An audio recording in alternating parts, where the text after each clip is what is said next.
Hey guys, tonight we're stepping into the sandals of the ancient world's most overachieving urban planners, the Romans. That's right. Tonight's episode is Roman history for sleep, how Romans built their cities. You might think this means marble temples, grand aqueducts, and philosophers yelling about virtue. And yes, you'd be right. But mostly, it's about sewage, slaves, and streets that could double as soup on a bad day. So before you get too cozy, take a moment to like the video and subscribe, but only if you actually enjoy what I do here. And drop a comment telling me where you're listening from and what time it is for you. Somehow, it's always 2 a.m. somewhere, and you're wondering why you suddenly care about Roman drainage systems. Now, dim the lights, switch on a fan for that perfect background hum, and let's get comfortable. Maybe tuck in your feet not because of rats, but because you're about to mentally wade through 2,000-year-old street water that's probably still there under modern Rome. Let's pause for a second. Have you ever wondered what ancient Roman life actually felt like? How did they build those cities so precisely, and why did every Roman apartment seem seconds away from burning down? What did their plumbing smell like? Spoiler, bad. Did Romans really lounge around all day in togas, or were they too busy yelling at slaves to fix potholes? And who decided every public bath should double as a gossip hub and a bacterial festival? Well, congratulations, you've just woken up in the heart of the Roman Empire. The year is 120 CE. You're standing on a cobbled street that smells faintly of olive oil, ambition, and something suspiciously organic. Welcome to Rome. You live in an apartment that's one good sneeze away from collapse, and you're surrounded by people who think concrete is the height of civilization because it is. Now, let's take a slow, sleepy walk through the streets of the Eternal City and see just how the Romans built a world that still refuses to fall apart. Before a single marble column rose, Roman cities started the same way, with a sacred hole, literally. The mundus, a pit dug to mark the city's spiritual belly button, was filled with offerings, then surrounded by walls, roads, and temples. Think of it as the ancient version of breaking ground, only with more superstition and fewer permits. You stand under the warm Italian sun, shovel in hand, squinting at a patch of land that looks like every other patch of land: dirt, rocks, maybe a slightly offended goat. But to the Romans, this is destiny. This is the beginning of civilization. Somewhere between your calloused fingers and that suspiciously sacred pit lies the future of empire. Before concrete and conquest, Rome believed that cities needed to start with ceremony. You don't just build a city, you invite it into existence. A priest stands nearby, muttering Latin prayers with all the enthusiasm of a man who's done this 27 times already. Chickens are involved, of course, because Romans loved chickens almost as much as they loved omens. Someone has just read their entrails, which, in case you're wondering, is the ancient equivalent of checking the weather app before construction. If the bird guts look good, the city can begin. If not, maybe try next week. Once the gods gave their ambiguous thumbs up, the augur Rome's spiritual surveyor walked the land with a crooked staff, marking where the main streets would go. 2 lines would be drawn, the Cardo Maximus running north to south, and the Decumanus Maximus running east to west. These weren't just roads, they were destiny lines, cosmic coordinates for everything the city would become. If you've ever seen Roman ruins from above and thought, wow, that's oddly satisfying, you can thank these guys. They were the original grid planners, the Google Maps of antiquity, only with worse sandals. As you help lay the first stones, you realize the Romans weren't improvising. Every city followed the same pattern, a perfect grid like a marble chessboard. To modern eyes, it's impressive. To Roman engineers, it's just Tuesday. They were obsessed with order. They wanted roads straight enough to please the gods and drainpipes angled just right to outwit the rain. Even their chaos was carefully measured. The layout wasn't just practical, it was propaganda. A Roman city looked Roman no matter where it was built. Whether you were in Gaul, Egypt, or some drafty British swamp, you'd still find a forum, a temple, and that same satisfying crisscross of streets. It was the empire's architectural calling card. Welcome to civilization. Please deposit your culture in the nearest amphitheater. And oh, the ritual of it all. Before building began, the founder, often some lucky general or overconfident politician would plow a furrow around the future city limits using a sacred plow pulled by a snow-white ox and cow. The earth was turned inward, symbolizing walls of protection, and when he came to a spot where a gate would be, the plow was lifted a symbolic door. Because even in ancient times, Romans were all about access management. Somewhere in that dirt line was the difference between inside and outside, between us and the barbarians. You can almost smell the mix of soil, sweat, and incense as the first foundations are laid. The sound of chisels rings through the air, rhythmic and purposeful. No one's wearing safety gear, obviously just tunics, determination, and maybe mild lead poisoning. Slaves haul heavy stones under the barked orders of engineers who believe math is divine. And to them it was. Geometry wasn't just about numbers, it was about perfection. To build a city was to imitate the cosmos. You weren't just raising walls, you were aligning humanity with the heavens. But despite all the grandeur and ritual, there's something deeply human about it. Every hammer strike, every measured line, every prayer muttered under someone's breath, it all speaks of the same universal urge. To build something that lasts. To take an empty field and declare, "Here, this is home." Of course, it didn't always go smoothly. Sometimes the augurs got it wrong, or the river flooded, or someone angered the wrong god, and the half-built temple collapsed. But the Romans didn't quit. They adjusted, rebuilt, and called it innovation. It's the same energy as someone rearranging furniture to fix the vibe, just with more marble and fewer couches. And as dusk settles on the half-built city, you can almost see the shape of Rome's future rising out of the dust. Straight roads glinting in the fading light, a forum taking form, and 1,000 tiny dreams stacked in brick and stone. From this one sacred pit, an empire will grow, an empire that will stretch from the deserts of Africa to the misty hills of Britain, all connected by the same careful, stubborn grid.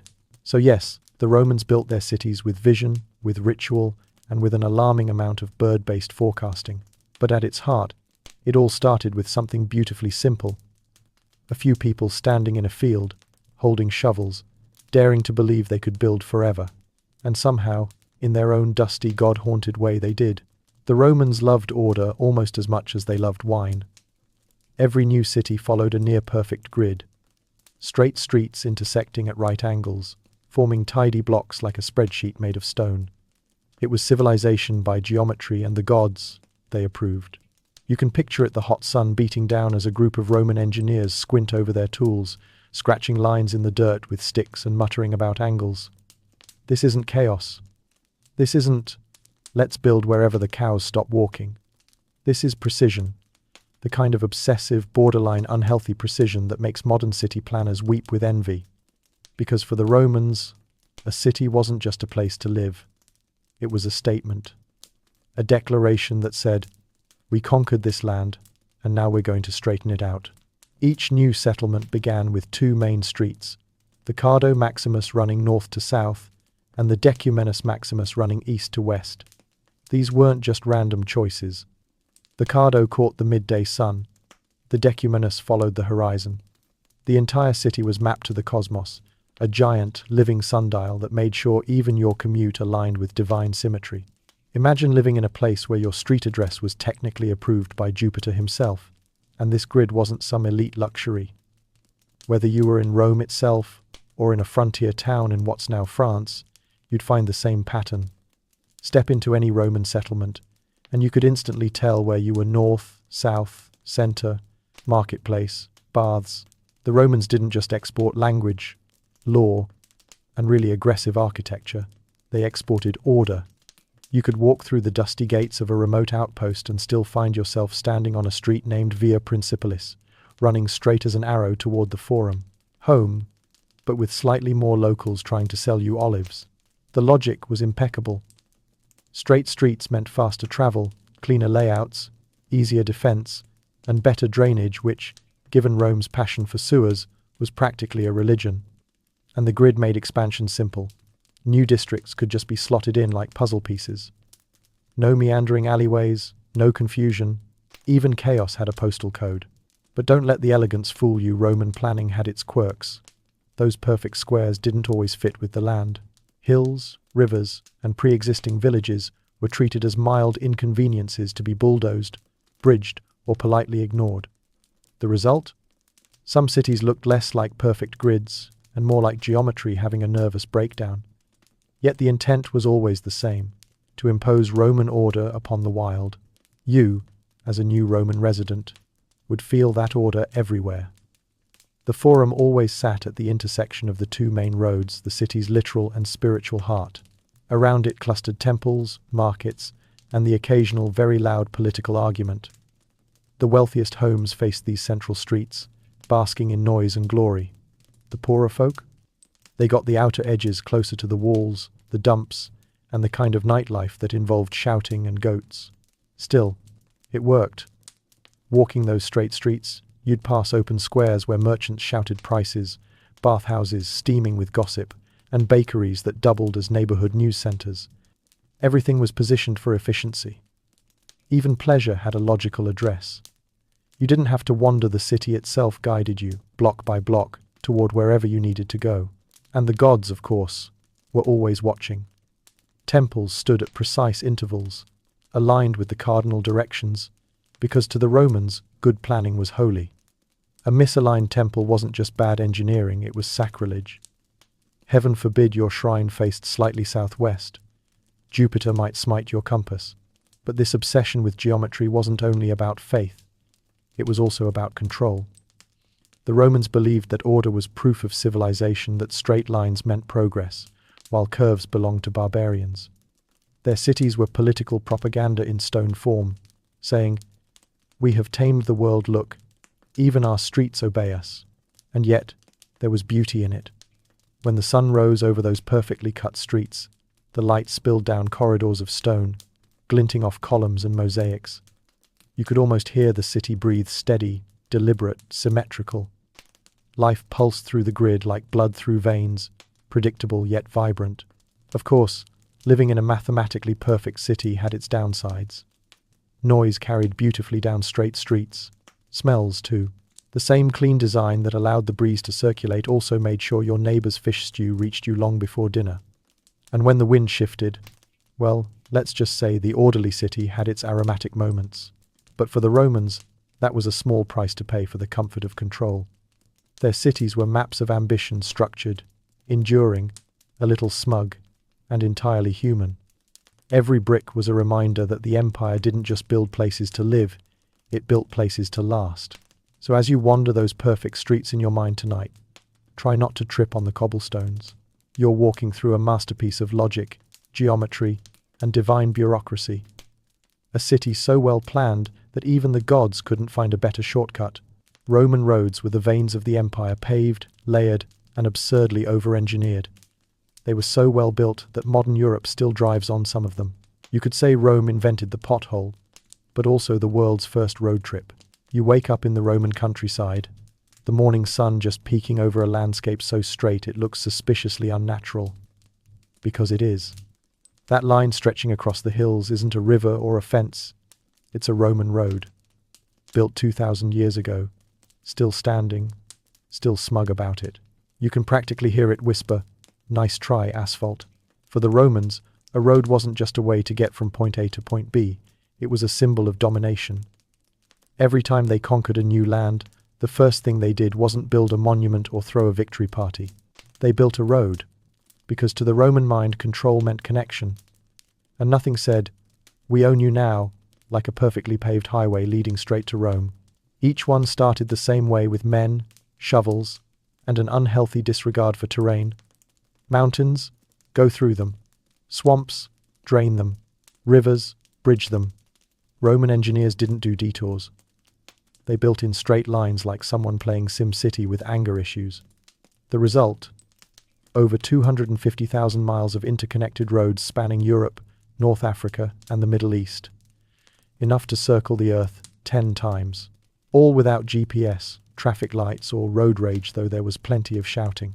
The construction process was a masterclass in patience and back pain. First, the Grammatici surveyors marked out the path with sticks, ropes, and occasionally divine guidance. Then came the digging. Crews carved trenches several feet deep, layer by layer. The base was filled with big stones, followed by crushed rock, then gravel, and finally a top layer of tightly fitted paving stones. No cement, no glue, just Roman stubbornness. Each slab was hand-cut and placed so precisely that rainwater flowed neatly off the sides instead of pooling in puddles. 2 millennia later, you still can't say the same about your local highway. Standing on one of these roads, you'd notice how oddly smooth they feel underfoot. That's not by accident. The surface was cambered, slightly curved, to let water drain off. They even had ditches along the edges, because apparently Rome invented gutters too. And those famous mile markers? Yep, Roman invention. Every 1,000 paces stood a stone pillar telling travelers how far they were from Rome, because the empire wanted you to remember exactly who built this marvel under your feet. And oh, the traffic. Roman roads were bustling arteries of commerce and chaos. Soldiers marched in formation, merchants hauled carts full of amphorae, and the occasional chariot driver treated every straight stretch like the world's first speedway. Dust, shouting, donkeys braying it was rush hour.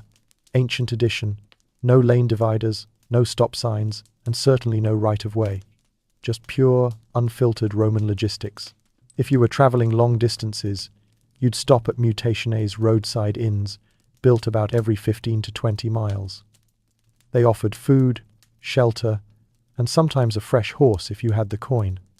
The food, of course, was terrible. Imagine cold beans, warm wine, and a mysterious smell you hope is from the stable. But it beat sleeping in a ditch, which, given how straight the roads were, wasn't a bad option either. And the best part? These roads connected everything from military forts to seaside towns to the empire's farthest colonies. A Roman messenger could ride from Gaul to Rome in days, delivering orders, gossip, or tax demands. You could say the empire ran on ambition, but really, it ran on infrastructure. Without roads, Rome would have been a collection of disconnected cities, shouting in Latin at each other across valleys. Even centuries after the empire fell, the roads remained. Medieval villagers built houses along them, traders used them, armies reused them. Some were renamed, repaved, even blessed by monks, but beneath the dirt, the Roman stone endured. To this day, if you drive a winding country road in France or Italy and suddenly hit a stretch that's suspiciously straight and smooth, congratulations, you're driving on a Roman engineering flex. And they weren't just roads, they were arteries of culture. Ideas, languages, religions all flowed along them. Christianity itself spread on Roman highways, carried by travelers who probably complained the whole way about the dust. These paths didn't just move people, they moved civilizations. But for the ordinary Roman citizen, the experience was less glamorous. The roads were loud, crowded, and full of hazards. Breakdowns were common, cartwheels snapped, animals collapsed, sandals disintegrated, and heaven help you if it rained. Those beautifully paved stones turned slick as glass, and one wrong step could send you sprawling into a ditch full of yesterday's garbage and regret. Still, the Romans didn't mind. For them, every road was a promise that you could reach anywhere, conquer anything, and always, somehow, find your way back to Rome. All roads lead to Rome, they said, not as poetry but as fact. Because no matter where you stood, a piece of the empire was beneath your feet. And as you close your eyes tonight, imagine walking one of those endless roads, stretching into the horizon under a golden sky, the stones warm from the sun, the world buzzing with life, the faint hum of eternity under your sandals. 2,000 years later, the roads are still there, and honestly, they're still doing a better job than ours. Roman concrete wasn't just strong, it was eternal. Made from volcanic ash and lime, it could set underwater and outlive entire dynasties. It's why we still have Roman harbors and none of your 1,990 seconds driveways. You're standing at the edge of a Roman construction site, surrounded by the rhythmic clang of hammers and the faint smell of limestone dust. The air hums with ambition. Somewhere, a foreman is yelling in Latin about a missing bucket. Another worker is knee-deep in what looks like a sludgy grey soup, the world's most important accident in progress. Because Roman concrete, or opus caementicium, was less a deliberate invention and more a stroke of genius mixed with trial, error, and probably mild poisoning. Before the Romans, everyone else was still stacking stones like enthusiastic toddlers. But the Romans, they wanted permanence. They wanted arches that wouldn't crack, temples that wouldn't crumble, and sea walls that could laugh in Neptune's face. So they did what they always did best: stole someone else's idea, improved it, and then told everyone it was theirs. Early concrete came from the Greeks, but Rome turned it into magic, their secret ingredient. Volcanic ash, specifically pozzolana, scooped from the slopes around Naples, nature's gift and hazard wrapped in one. When mixed with lime and seawater, it created a chemical reaction so durable it actually gets stronger over time. Think about that. Your garage floor can't survive a frost. And meanwhile, Roman harbors built 2,000 years ago are out there, still mocking gravity. A typical Roman mix looked like something out of a cursed kitchen recipe. Limestone burned into quicklime, then mixed with water, ash, rubble, and whatever debris was nearby. Sometimes even bits of old pottery or crushed brick went in. It shouldn't have worked.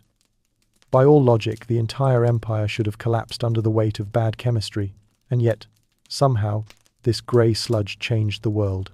You can picture the scene workers slathering concrete onto forms made of wood, the mixture steaming in the sun as it hardened. The smell of burnt lime hung in the air, sharp and earthy, while men shouted over the crackle of fires heating kilns nearby. No hard hats, no gloves, just tunics and hubris. You'd hear the scrape of trowels, the splash of buckets, and probably at least one guy swearing after dropping a stone on his foot. And oh, the things they built with it. The Colosseum, still standing after earthquakes, tourists and pigeons. The Pantheon's dome, a masterpiece of engineering. Still the largest unreinforced concrete dome in the world. 2,000 years later, architects still look at it and go, yeah, we can't really top that.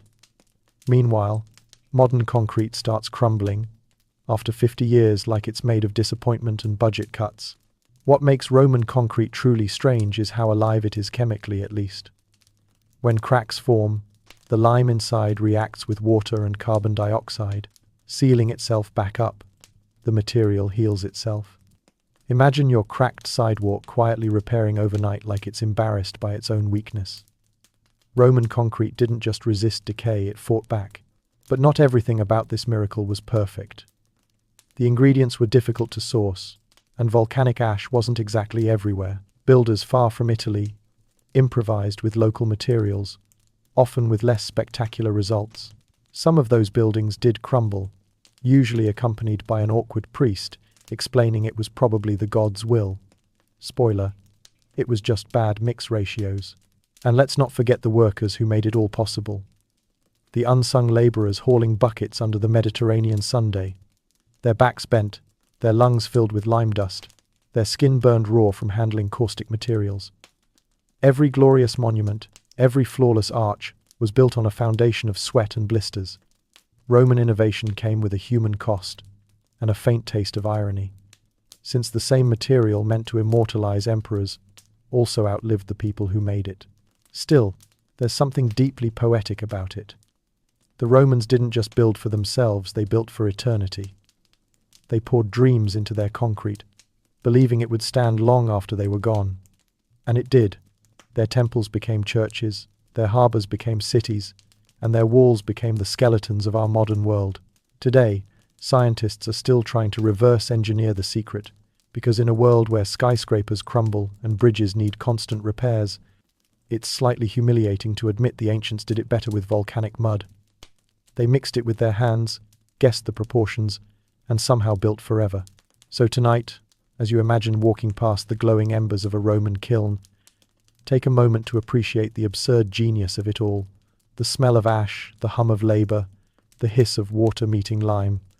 The Romans wanted immortality, and through their concrete, they got it. Because while their emperors turned to dust, their walls, their harbors, and their domes are still standing quietly, reminding us that sometimes greatness isn't carved in marble. It's mixed in a bucket. Every Roman city had its heart, the forum. A marketplace, courthouse, gossip zone, and political circus rolled into one. You came to buy bread, sell goats, or accidentally witness a coup. You shuffle into the forum just after sunrise, the air already humming with voices, and the faint smell of olive oil, sweat, and civic anxiety. Marble columns rise on either side, gleaming in the morning light, framing a square that's equal parts chaos and ceremony. This is where Rome breathes loudly, publicly, and often while arguing about taxes. It's the ancient world's version of downtown, part farmer's market, part courthouse, part social media feed.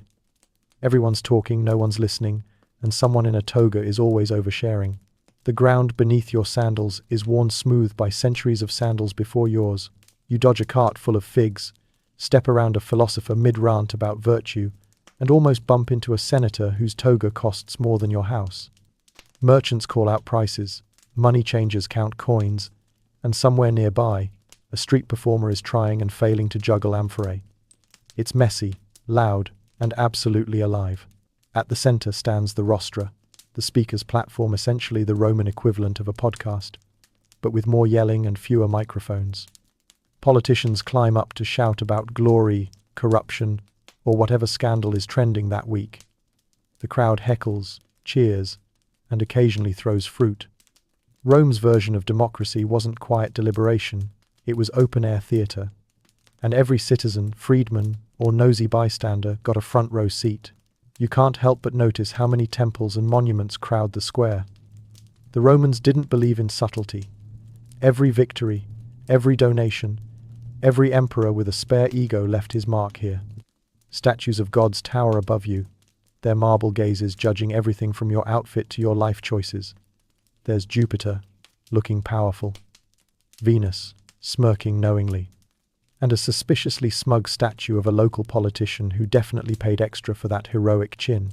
Around the edges of the forum, business hums. Bankers haggle over interest rates. Scribes scratch legal contracts onto wax tablets.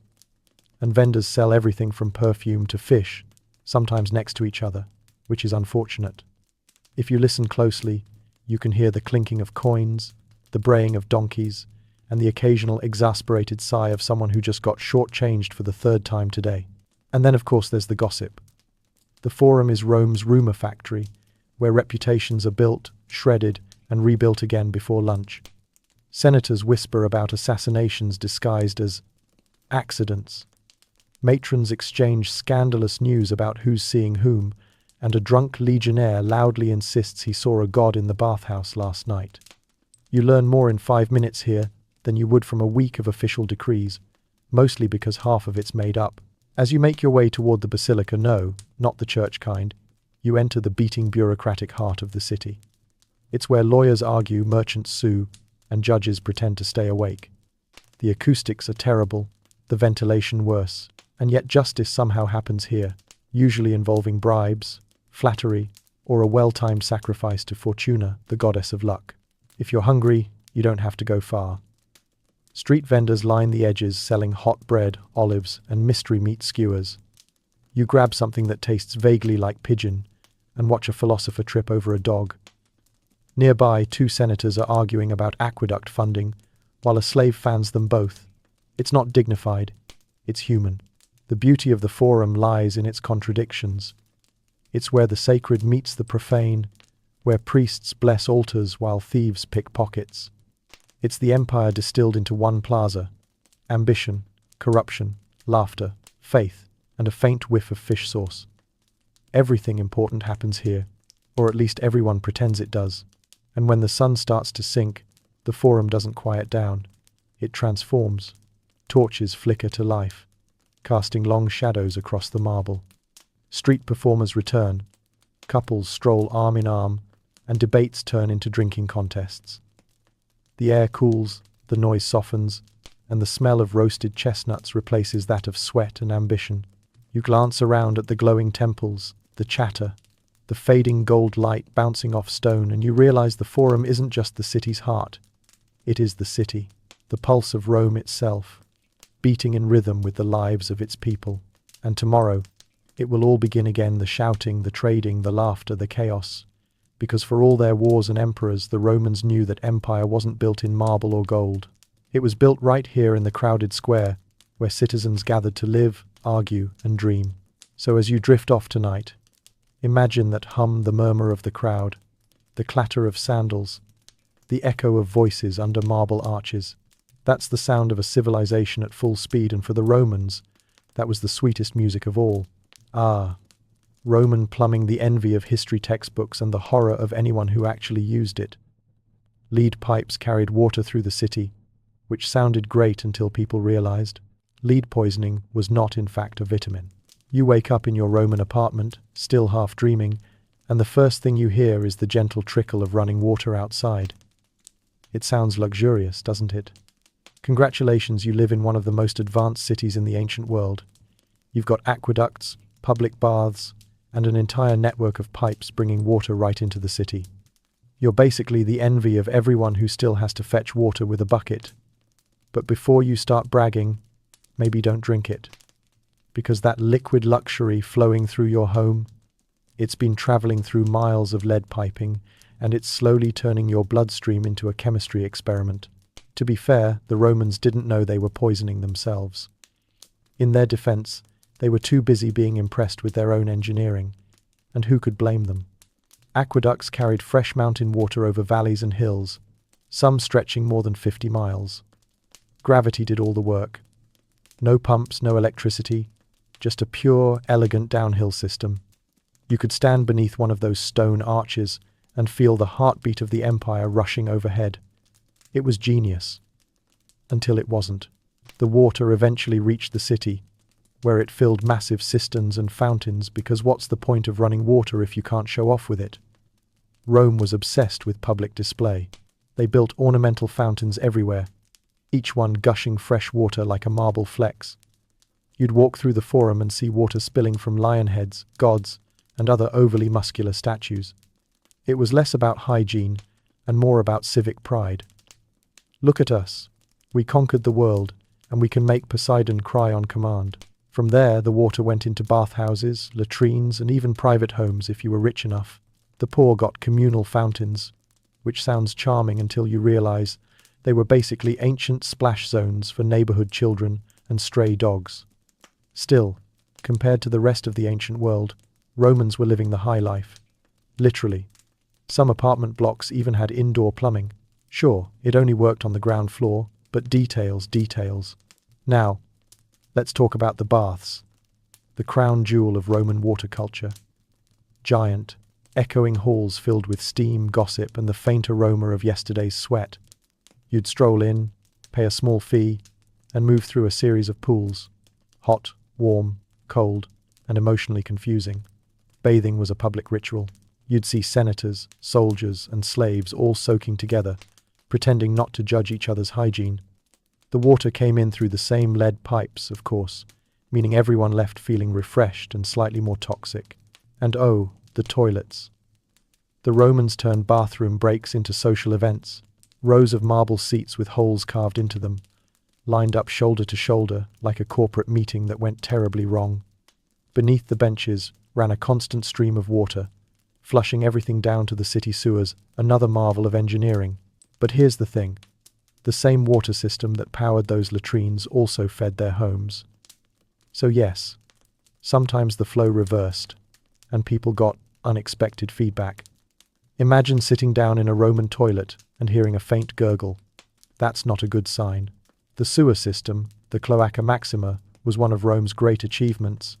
It carried waste out of the city and into the Tiber River where, naturally, some people still drew their drinking water. It's the circle of life, Roman edition. The system worked beautifully unless you lived downhill. Then your home doubled as a backup reservoir. There's a reason ancient Romans burned so much incense. Despite all this, they were proud of their plumbing. Emperors bragged about how much water their aqueducts delivered. Wealthy homeowners installed private fountains that ran all day just to show off their status, even if their servants were quietly coughing up lead dust in the courtyard. Pliny the Elder, Rome's favorite overachieving writer, even praised lead pipes for their craftsmanship. He failed to mention the mild insanity and early death that came with them, and yet you can't help but admire it all. The ingenuity, the ambition, the sheer audacity of building a city where water literally flowed uphill, at least in spirit. The Romans looked at nature and said, "We can improve that." And somehow they did. You picture yourself walking down a Roman street at dusk, past gurgling fountains and steaming baths, the air filled with the scent of wet stone and perfume. The aqueduct arches glow gold in the fading light. It's beautiful. It's civilized. It's quietly killing everyone. So yes, Roman plumbing was a triumph and a tragedy. It gave people water on demand, sewers that actually worked, and baths that made daily life bearable. But it also sprinkled a little bit of poison into every drop, proving once again that the Romans could conquer anything except chemistry. Still, as you fall asleep tonight, listening to the gentle hum of your modern pipes, maybe be a little grateful, because your plumbing may rattle, your shower may run cold, and your water may taste vaguely like regret, but at least it won't give you lead poisoning. The Romans couldn't say the same. Towering arches carried mountain water across valleys for miles. Elegant, efficient, and slightly arrogant, the aqueduct was the ultimate Roman flex. You could almost hear it whisper, "Gravity. I own that." You stand in the shadow of one now, a colossal ribbon of stone stretching across the landscape like a frozen wave. The air is warm, cicadas hum in the grass, and somewhere up there, far above your head, water is gliding silently downhill. It's not rushing, it's not dramatic, it's just working, which, for Rome, was the highest form of glory. To a Roman engineer, perfection wasn't loud, it was consistent. These aqueducts weren't just pipes on stilts, they were monuments to math. The gradient, the slope that allowed water to flow purely by gravity, was so gentle, so precise, that in some stretches the water dropped less than a foot per mile. No pumps, no motors. Just geometry and confidence. Imagine building something that depends on millimeters of difference over dozens of miles without calculators, lasers, or even decent shoes. These people were out here with sticks, string, and divine smugness, and they nailed it. And make no mistake, these weren't just local projects. Aqueducts were the arteries of empire. They carried fresh spring water from distant mountains, threading through forests, tunneling under hills, leaping across valleys. If an emperor wanted a city to flourish, he didn't send soldiers, he sent engineers. Because to the Romans, water was civilization, and civilization was bragging rights. Picture the scene. Hundreds of laborers, soldiers, and slaves hauling stone blocks under the blistering Sunday. You'd hear the clank of chisels, the rumble of carts, the occasional supervisor yelling something encouraging like, "Build faster or get flogged." Dust hung thick in the air. Each arch was lifted into place, using scaffolds made of wood and pure terror. They built these structures so massive that entire villages could walk beneath them, and often did. The scale was biblical, and yet, for all the grandeur above ground, most of the aqueduct's path ran quietly underground. Out of sight, beneath fields and roads, water flowed in cool, dark channels, lined with waterproof cement. Maintenance crews called aquarii crawled through narrow tunnels to scrape out sediment and occasionally find things that should not have been there, like snakes or, worse, rats that had discovered swimming. As the aqueduct neared the city, it split into smaller channels called castella, distributing water to fountains, baths, and private homes. Rome itself had over a dozen aqueducts feeding it, delivering an estimated 300 million gallons of water every day. That's more water per person than modern New York City. And yet, somehow, Romans still managed to smell questionable. Standing near one of these structures, you can't help but admire the arrogance of it all. The arches stretched toward the horizon like a declaration of dominance. We tamed nature, and we did it with flair. Even the choice of materials screamed confidence. Volcanic rock for lightness, limestone for strength, marble for the parts meant to impress visiting dignitaries. These weren't just functional, they were beautiful. The Romans wanted everyone, peasants, travelers, barbarians, to look up and think, these people built the sky. But the aqueducts weren't perfect. They leaked, constantly. Cracks formed, pressure dropped, and sometimes entire sections collapsed, usually right after someone claimed they were indestructible. And of course, the water wasn't exactly pristine. Birds, insects, and the occasional lizard all contributed to what historians politely call mineral content. Still, compared to the swamp water most of the ancient world was drinking, Roman aqueduct water was Michelin-starred. If you were rich, you could pipe that aqueduct water straight into your villa, complete with a personal fountain that burbled constantly just to remind your guests how hydrated your wealth was. Poorer citizens fetched it from public basins or fountains which doubled as gossip hubs and accidental splash zones for passing donkeys. But everyone, rich or poor, benefited from the aqueducts. They kept cities alive, crops watered, and baths steamy. In a world that revolved around dust and drought, water meant power, and Rome had both in spades. And when you think about it, aqueducts were more than plumbing, they were propaganda. Each arch said, "Rome is eternal." Each flowing stream whispered, "The empire provides." Even centuries after the empire fell, the aqueducts remained, silent and stoic, spanning valleys like the skeletons of a god's dream. Farmers built homes beneath them. Medieval villagers turned their ruins into bridges. Modern tourists still stand in their shade, phones out, mouths open, wondering how something this old still looks this good. Because the Romans weren't just building for their own time, they were building for all time.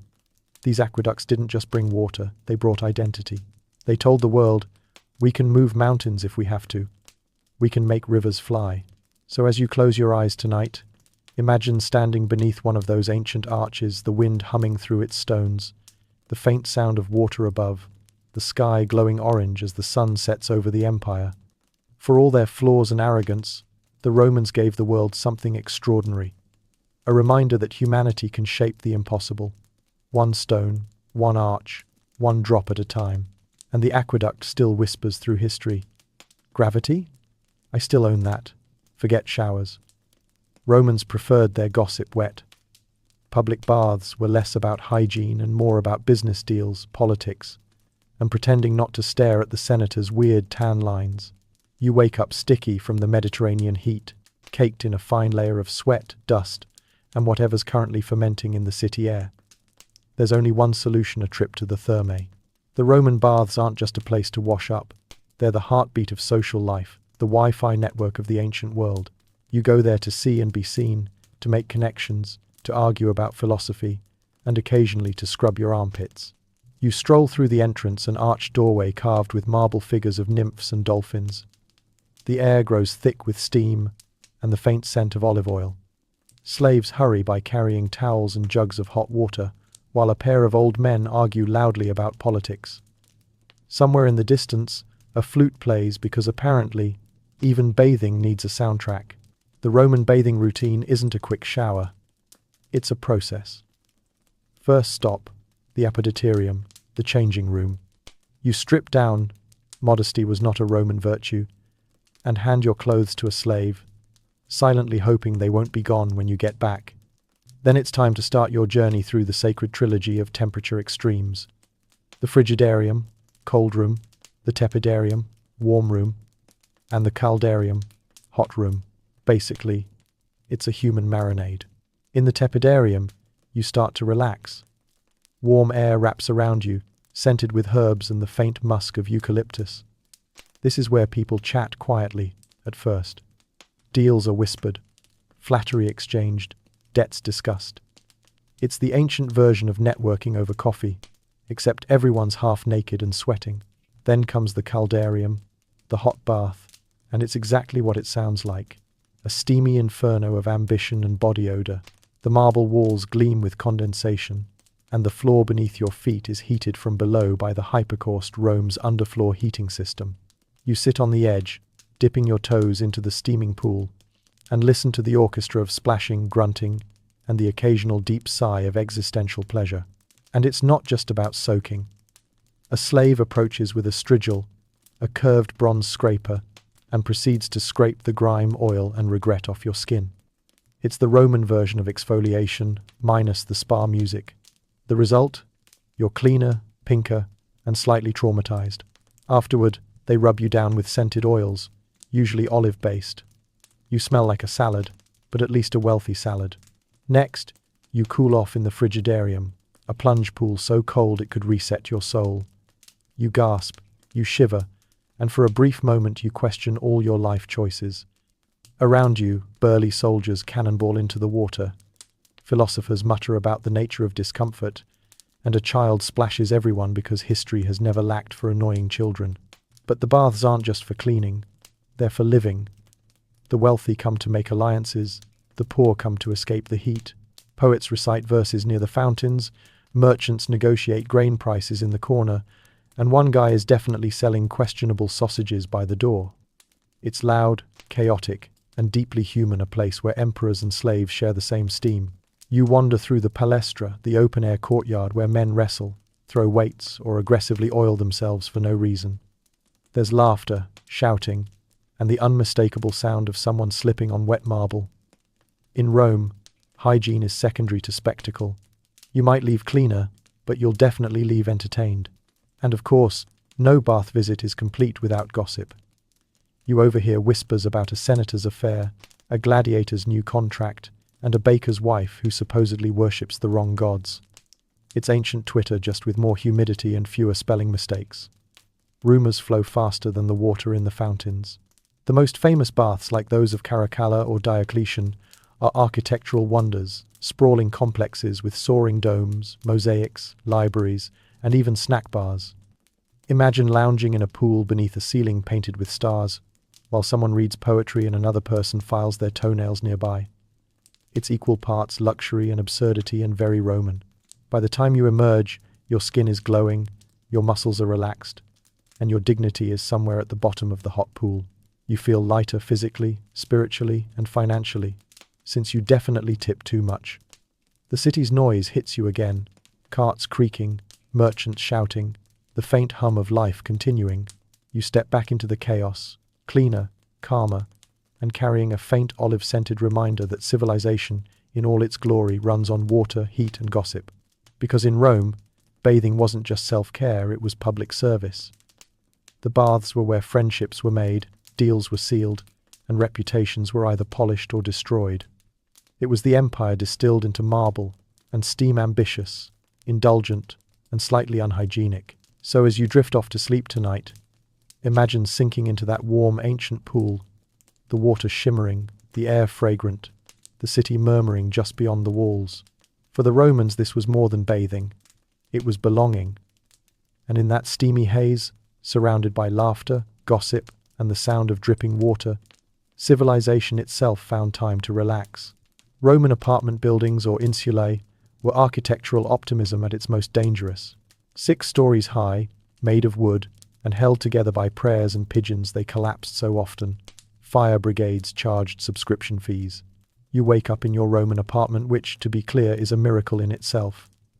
The walls creak like they're thinking about quitting. The ceiling has a visible lean, and somewhere above you, a neighbor is probably spilling chamber pot water straight onto your laundry line. Welcome home. You live in the beating, chaotic heart of ancient urban life, the Roman insula. Think of it as the ancient version of an apartment block built by people who had just discovered cost-cutting. From the street, these buildings looked impressive. Tall, narrow, and packed together like loaves of slightly moldy bread. They housed the city's working-class shopkeepers, artisans, and anyone who couldn't afford a villa. The bottom floors were sturdy brick and stone, where wealthier tenants lived comfortably close to the ground, and the exits. But the higher up you went, the cheaper the rent, and the greater the chance that a mild breeze could turn your home into ancient confetti. Inside, things got cozy. The rooms were small, ceilings low, and ventilation a concept known mostly to the gods. You could hear everything: babies crying, pots clattering, couples arguing about fish prices, and smell even more. Cooking smoke drifted through thin wooden partitions, mingling with the scent of damp straw mattresses and whatever your upstairs neighbor had for dinner. Privacy wasn't an amenity, it was a fantasy. Still, life in an insula was lively. On the ground floor, shops and taverns spilled out onto the streets, selling bread, wine, olives, and bad decisions. You might live directly above a bakery, which sounds charming until you remember the ovens doubled as portable fire hazards. One spark, and the entire block could go up like a torch. Rome's skyline wasn't defined by domes, it was defined by smoke. Fires were so common that the city's first organized firefighting force, the Vigiles, practically lived on standby. They'd race through the streets with buckets and hooks, ready to tear down burning walls before the flames spread. Their services weren't free, though. Some landlords paid for protection, others didn't, which meant the Vigiles had a strict no subscription, no saving policy. It was capitalism with a side of arson. And then there were the collapses. Poor construction, shoddy repairs, and overambitious landlords meant that at least a few insulae fell every year. The Emperor Augustus, in one of his rare moments of compassion, introduced height limits and building codes. But enforcement was loose. Bribery was the glue that held the empire together, and sometimes literally held the walls up too. As a tenant, you lived with constant anxiety. You didn't own your apartment, you rented it monthly, often from someone who lived comfortably in a villa miles away. Repairs were your problem. If your wall cracked or your stairs disappeared, congratulations, you just invented open-concept living. The rent still went up, of course.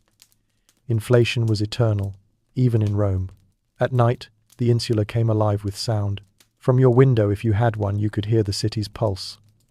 The creak of carts, the shouts of street vendors, the faint strumming of a lyre from a tavern nearby. Someone's dog barked. Someone else yelled back. It was chaos, but it was home. And despite the noise and the danger, these apartments had their charm.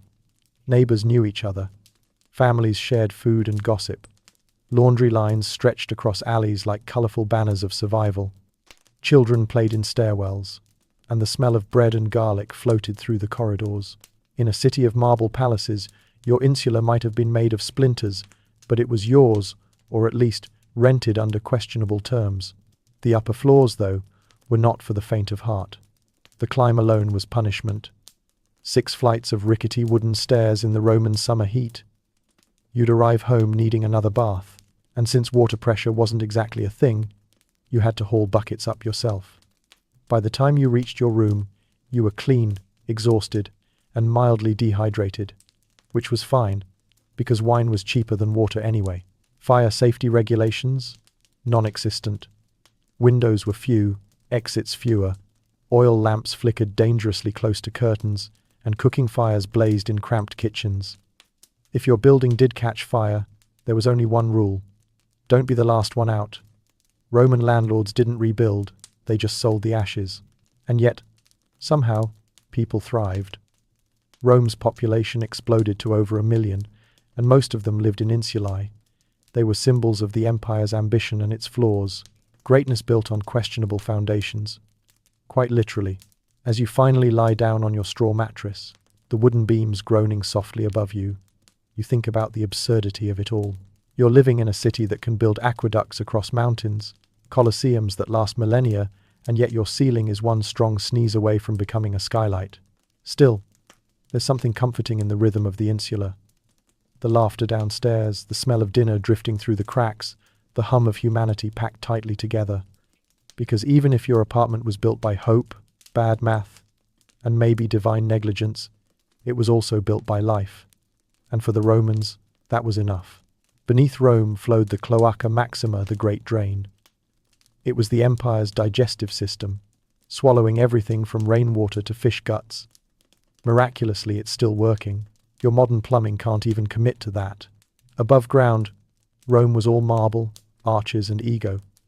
Below it, a labyrinth of damp tunnels quietly doing the dirtiest work imaginable.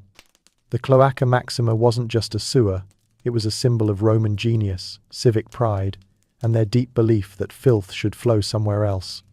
It began in the 6th century BCE, when the early Romans looked at the swampy mess that would one day become their capital and said, "We can fix this with violence and geometry." You descend into the tunnels, the air cool and heavy with the smell of ancient damp stone and time. Water still trickles through channels, cut by men who've been dust for 2 millennia. The walls, dark and slick, are made of volcanic tuff and marble blocks, so well fitted that they've survived floods, earthquakes, and several centuries of poor decision-making.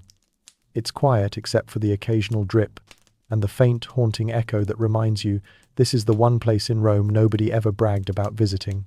The Cloaca Maxima was originally built to drain the Forum area, which used to flood like a bowl every time it rained. The early Romans, tired of building their homes in swamps, decided to tame the landscape by channeling water and everything else toward the Tiber River.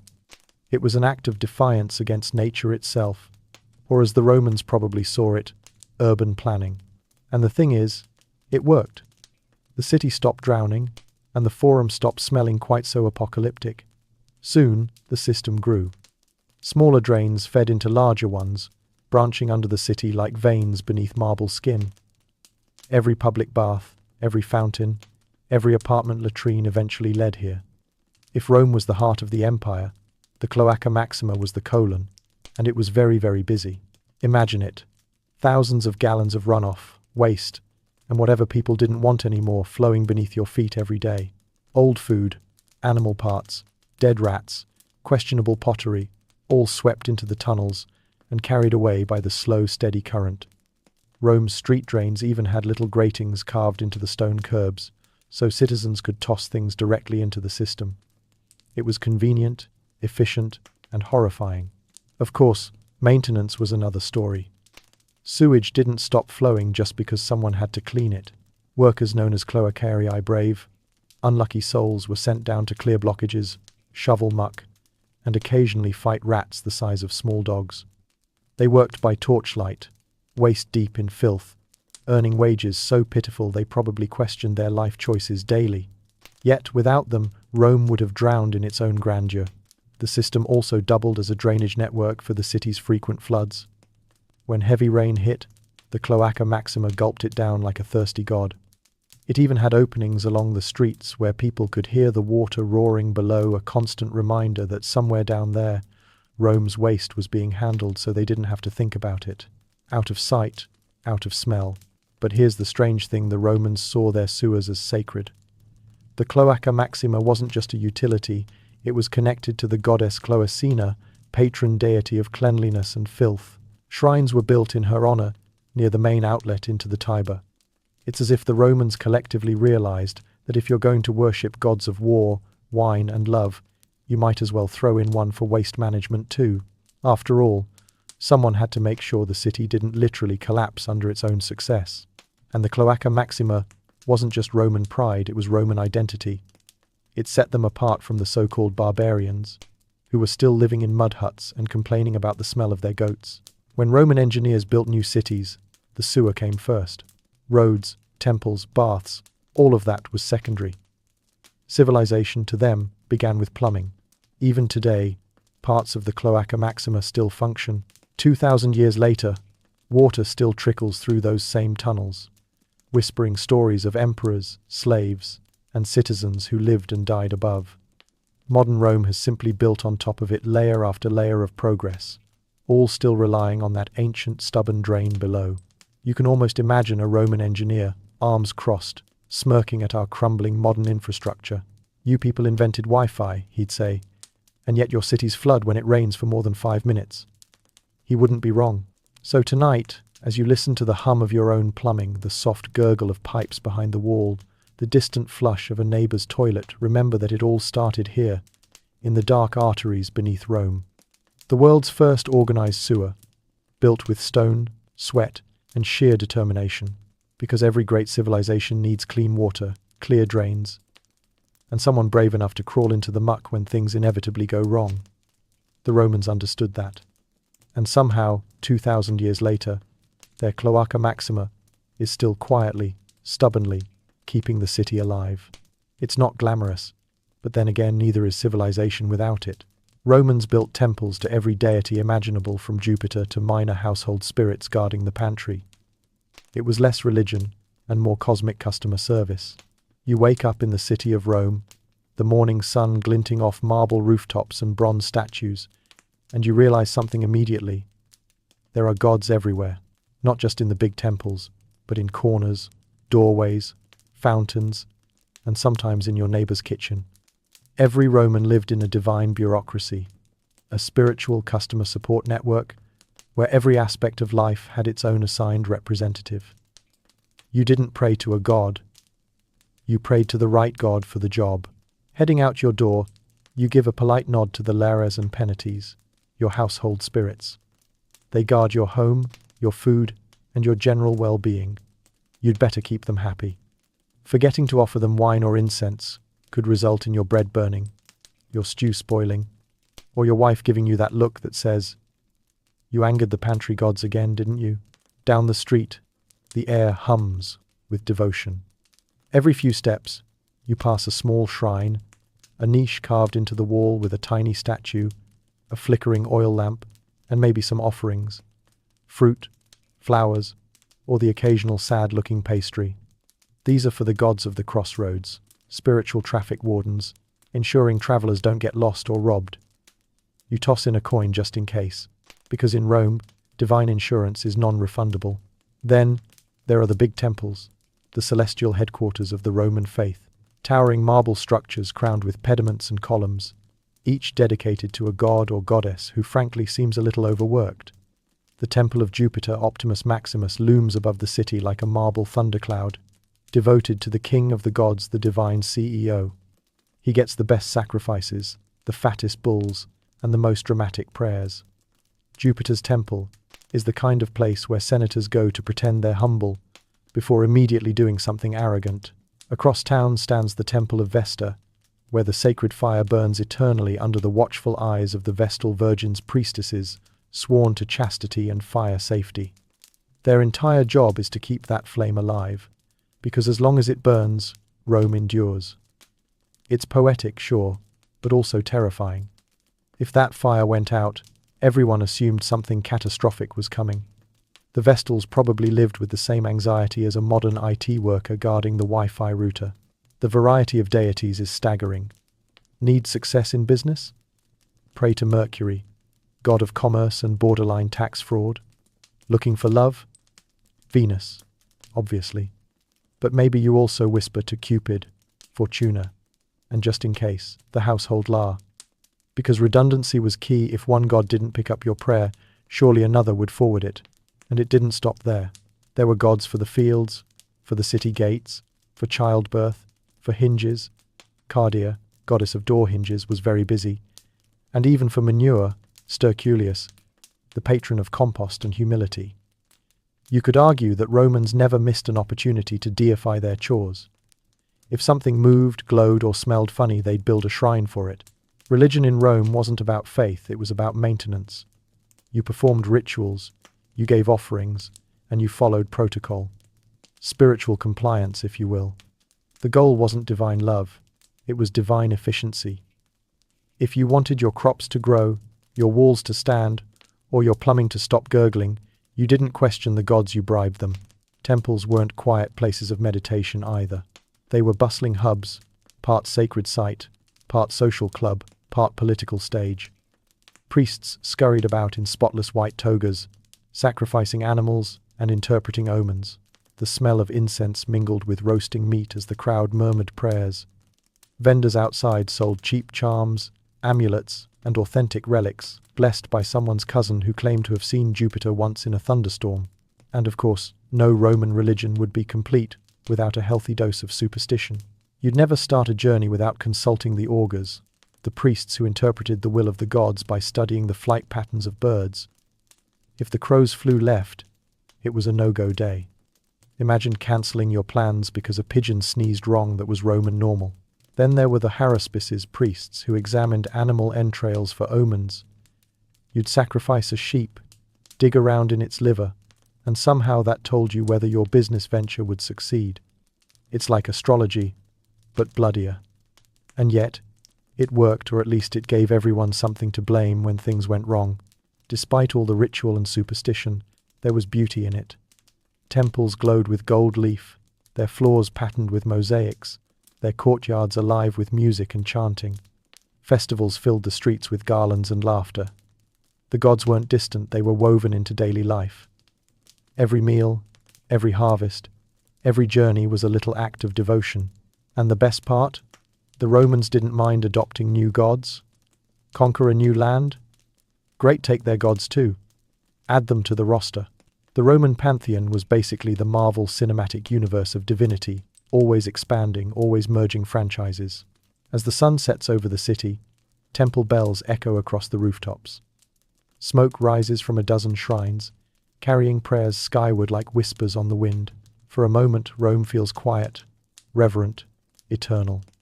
And you realize that beneath the marble and madness, these endless acts of worship are what truly held the empire together. Not its armies, not its emperors, but the people's shared belief that the gods were listening, even if they were a little confused about who was in charge of what. Because in Rome, divinity wasn't just in the heavens, it was on every street corner, watching, waiting, and occasionally judging your cooking. Bustling, noisy, and wonderfully chaotic, Roman markets sold everything from exotic spices to stolen goods and maybe your neighbor's goat. You haggled, you got swindled, and you went home with olives. It's dawn in Rome, and already the Forum Boreum, the great marketplace, is alive. The air is thick with the smell of freshly baked bread, sweat, and a kind of fish aroma so aggressive it could probably vote for office. You step onto the cobbled street and instantly regret not bringing sandals you don't mind ruining. Mud, wine, olive oil, and the occasional unidentifiable goo. The Roman marketplace was less shopping and more survival with a shopping list. Vendors shout from every direction, each convinced that yelling louder makes their goods fresher. Best figs in Rome, one cries, as if the decibel level alone proves it. Wine so fine, even Bacchus would weep, another insists, waving a clay amphora with a suspicious crack. The market is a symphony of noise, vendors shouting prices, customers arguing, donkeys braying, chickens clucking, and someone somewhere dropping a jar of olives with the tragic splat of financial loss. The stalls themselves are small wonders of organized chaos. Piles of dates and pomegranates from the east glisten in the sunlight. Wool, leather, and linen hang from wooden poles. A butcher cleaves meat with an intensity that makes you hope he's had breakfast first. Spices fill the air, cinnamon, pepper, saffron, the sense of empire, proof that Rome's reach stretched far beyond its borders. Every purchase is a reminder that someone, somewhere, probably conquered something to make it possible. Money changes hands constantly. You pull out a few bronze coins, still sticky from someone else's palm, and prepare for battle. Bargaining isn't just expected, it's a sport. You haggle over bread like your life depends on it, knowing full well the baker has already doubled the price. The Romans were masters of debate, and it shows. Every negotiation feels like a Senate argument, complete with dramatic sighs, exaggerated hand gestures, and, if things go really well, mutual insults, followed by a grudging handshake. You can buy almost anything here, legal or otherwise. Fruits, vegetables, salted fish, cheap wine, fine silk, and suspicious jewelry that definitely belong to a noblewoman, swear by Jupiter. Street vendors offer snacks on the go, roasted chickpeas, sausages sizzling on coals, and honey cakes, so sweet they could cause an uprising in the dentist guild. The smells mingle in the air, savory, sweet, and faintly alarming. And then there's the Macellum, the covered market, Rome's answer to the shopping mall. Inside, it's packed wall to wall with stalls selling meat and fish. The floors are slick with water and scales, and the air hums with the sound of bargaining and buzzing flies. Fishmongers shout the names of creatures you've never seen, their tables piled high with gleaming bodies from the Tiber and beyond. It's both fascinating and mildly horrifying. You buy one fish, and somehow end up paying for two, possibly one alive, possibly not. The market isn't just for buying food, though. It's where you hear the city's gossip. Who's in debt, who's in love, who's in trouble with the gods. News spreads faster here than in the Senate. A merchant mentions a price hike in grain, and suddenly the entire street knows, followed by panic buying and a lot of finger-pointing at the gods of harvest. You don't need newspapers in Rome. You just need a good set of ears and an extra hour before noon. Every so often, a magistrate wanders through, pretending to inspect the goods really. He's collecting bribes for turning a blind eye to underweight scales. You spot one in a pristine toga, sweating profusely as he samples figs for quality assurance.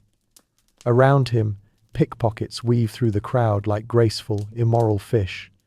If you leave the market with everything you arrived with, the gods have truly smiled upon you. Children dart between the stalls, chasing dogs or stealing fruit. Beggars sit at the edges, palms out, hoping for a coin or a scrap of bread.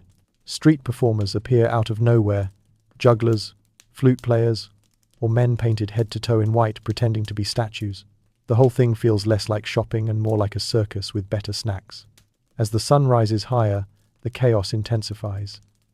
Deals are struck, curses are muttered, and at least one goat escapes, sprinting through the crowd with an angry owner in pursuit. The smell of sweat and success fills the air.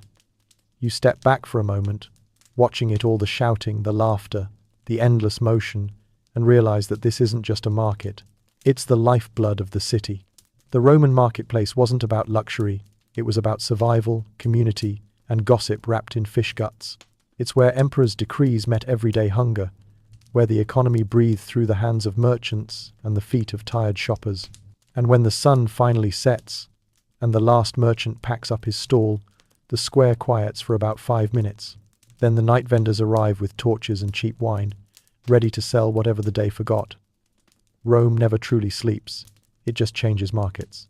So as you drift off tonight, imagine that echo the clatter of coins, the laughter, the bargaining, the scent of fresh bread mingling with something that probably shouldn't be sold. In that wild, messy rhythm, you can almost hear the heartbeat of the empire. Because for all its marble and power, Rome wasn't built on gold or glory. It was built on trade, and maybe just a little bit of fish. Rows of marble seats, no partitions, one shared sponge. The Roman toilet was a social event nobody wanted, but everyone attended. Privacy? Never heard of her. You step into the latrina publica, Rome's public toilet, and the first thing that hits you isn't the smell, it's the sound. A symphony of splashing, scraping, sighing, and conversation. Because here, in the marble echo chamber of civilization, doing your business is a group activity. Forget solitude. This is the ancient world's version of open office culture. You're about to share your most vulnerable moments with complete strangers and a damp sponge on a stick. The room is long and airy, lined with perfectly carved marble benches. Each bench is dotted with identical holes, spaced just far enough apart to remind you that Romans were communal creatures. Beneath the benches runs a shallow stream of water, constantly flowing to carry everything away. It's simple, elegant, and deeply unromantic.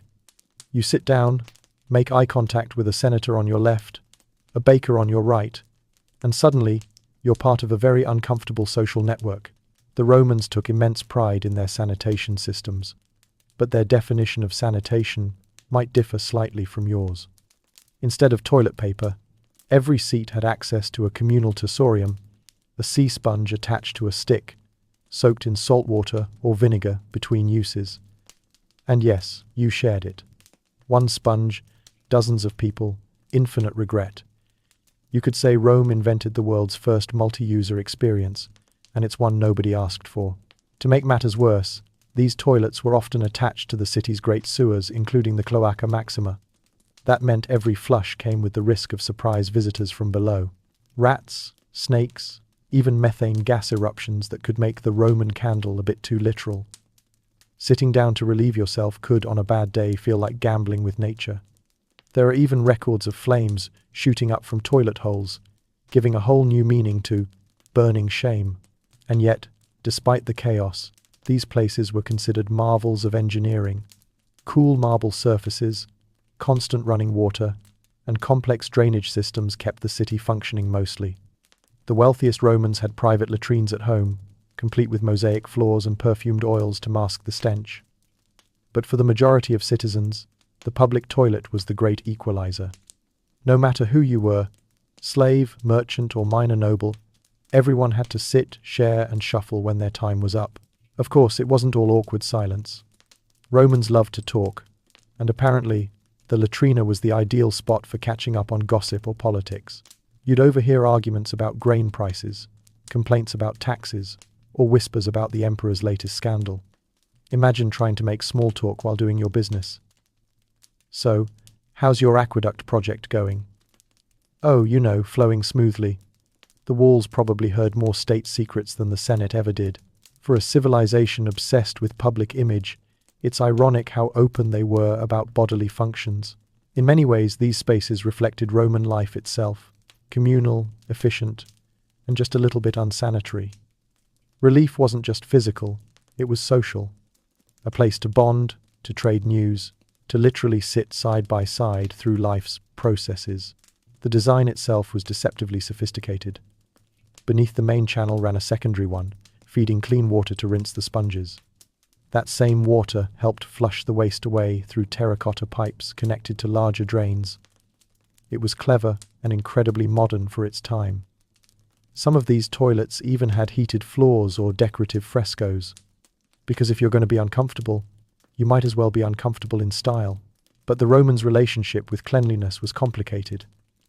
They understood the importance of moving waste out of the city, but not necessarily how diseases spread. So while they congratulated themselves on their advanced plumbing, they were unknowingly sharing bacteria with everyone within sponge distance. Historians estimate the public toilet was less a miracle of hygiene and more an incubator of collective intestinal distress. Still, no one could deny the convenience. Before these facilities, most cities relied on chamber pots or dark alleyways. The Romans revolutionized the concept of public sanitation, even if their execution left something to be desired. When visitors from less developed regions saw these toilets, they were stunned. The Romans, they thought, are truly civilized. If only they knew. As you finally stand up and adjust your toga, you can't help but feel a strange sense of pride. You've survived another day in Rome's least glamorous, yet most essential invention. You drop your sponge into the water channel, mercifully someone else's problem now. Nod politely to the man next to you, and step back into the sunlight, where the air is blessedly fresh. The Romans didn't see shame in these places. They saw progress, the triumph of order over chaos, plumbing over puddles. It's easy to laugh now, but their communal toilets were a foundation for modern sanitation. Awkward? Absolutely. Revolutionary?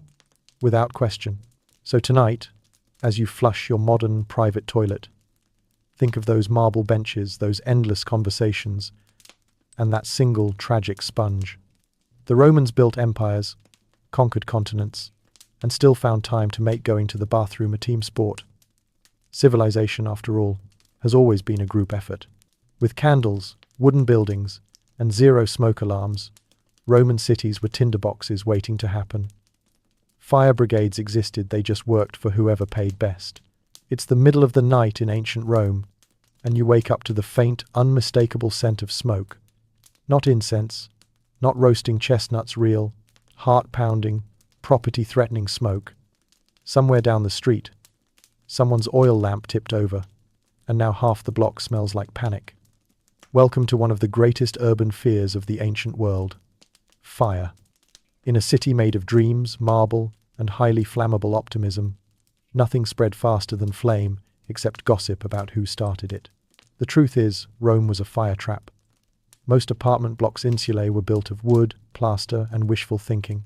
Open flames were everywhere. Torches, candles, cooking fires, oil lamps, even the occasional brazier for heating. Combine that with narrow streets, straw roofs, and citizens who thought fire safety meant yelling, "Help!" loudly, and you've got a recipe for disaster. It wasn't a question of if a fire would break out.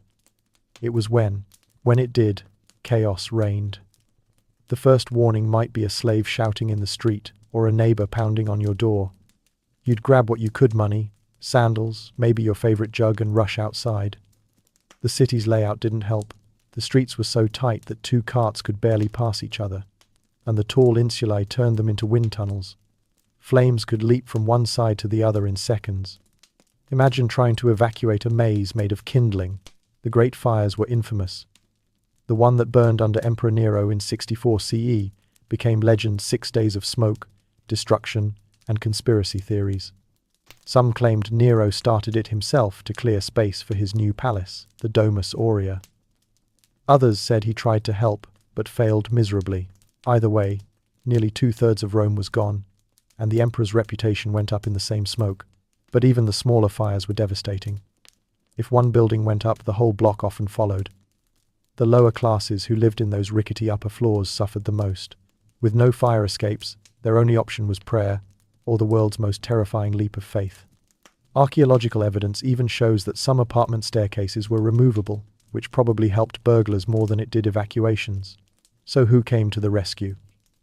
Enter the Vigiles, Rome's version of firefighters, night watchmen, and part-time extortionists. Created by Emperor Augustus, they were a mix of freedmen and slaves tasked with patrolling the streets after dark.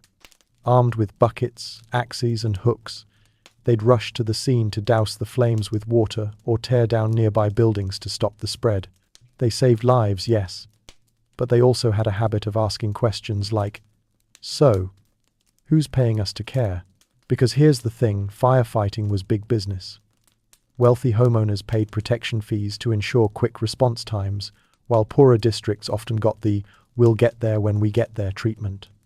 In some cases, rival brigades even competed for glory, shouting orders and splashing water like overdramatic lifeguards. If the flames didn't kill you, the bureaucracy might. And let's not forget the amateur firefighters, the neighbors. Romans prided themselves on community, especially when it involved yelling contradictory advice. Buckets, blankets, and sheer panic were the main tools of defense. People would form human chains to pass water from fountains, and when that failed, they'd simply tear down nearby walls in a desperate attempt to create a firebreak. You could say the Roman firefighting motto was, "Save what you can, blame who you must." Fires didn't just destroy homes, they reshaped the city. After every major blaze, new regulations were introduced. Wider streets, height limits on insulae, and stricter building codes. Augustus banned wooden balconies and insisted on more brick construction. Later emperors enforced spacing between buildings, though enforcement was flexible. Bribes, as always, could buy exceptions. Despite the destruction, fire also meant opportunity. Real estate speculators, yes, they existed, would swoop in after disasters to buy charred land on the cheap. Rebuilding contracts went to those with connections, and sometimes whole neighborhoods were mysteriously cleared overnight.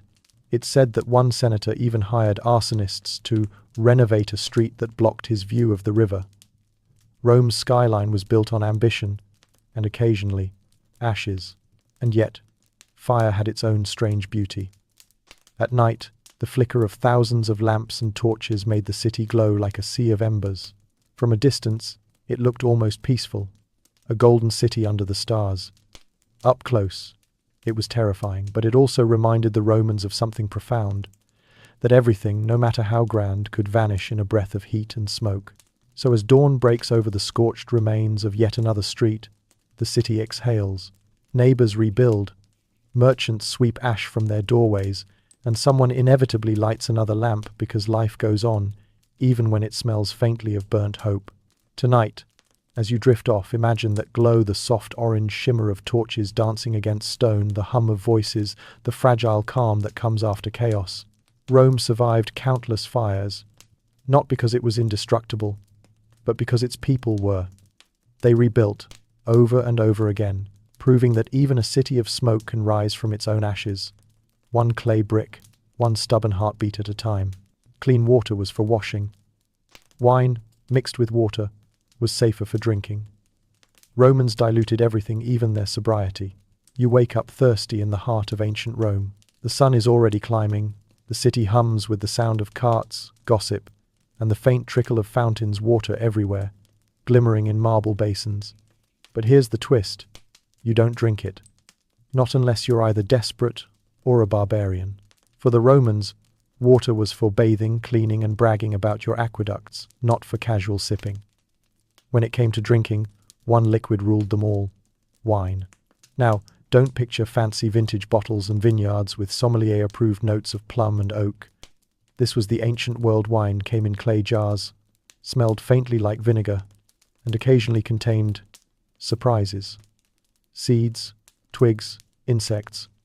It was rustic, to put it kindly, but it was safe, or at least safer than the questionable puddles running through public fountains. Romans knew that mixing water with wine made it cleaner.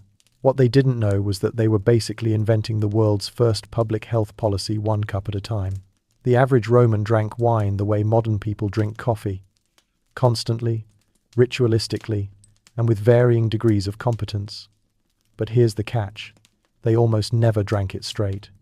To drink pure wine, or merum, was seen as barbaric, uncivilized.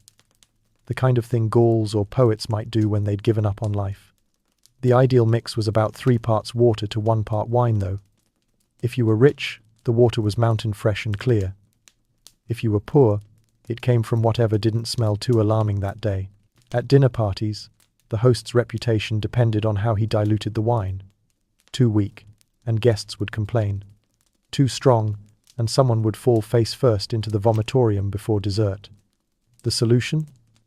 A symposiarch, the designated mixmaster, a kind of ancient bartender who decided how much wine everyone got and how much dignity they'd keep by the end of the evening. It was a delicate art form, one part chemistry, one part crowd control. And oh, the drinking customs. You didn't just pour and chug that was for soldiers and gladiators. Civilized Romans reclined on couches, togas slightly loosened, sipping from shallow cups while debating philosophy or gossiping about who was cheating on whom. Each round of wine came with toasts, laughter, and the occasional off-key singing. The line between dinner party and chaos was paper thin, and the Romans loved dancing on it. For the lower classes, wine was less luxury and more necessity. Cheap posca, a mix of sour wine, vinegar, and water, was the drink of the masses and soldiers.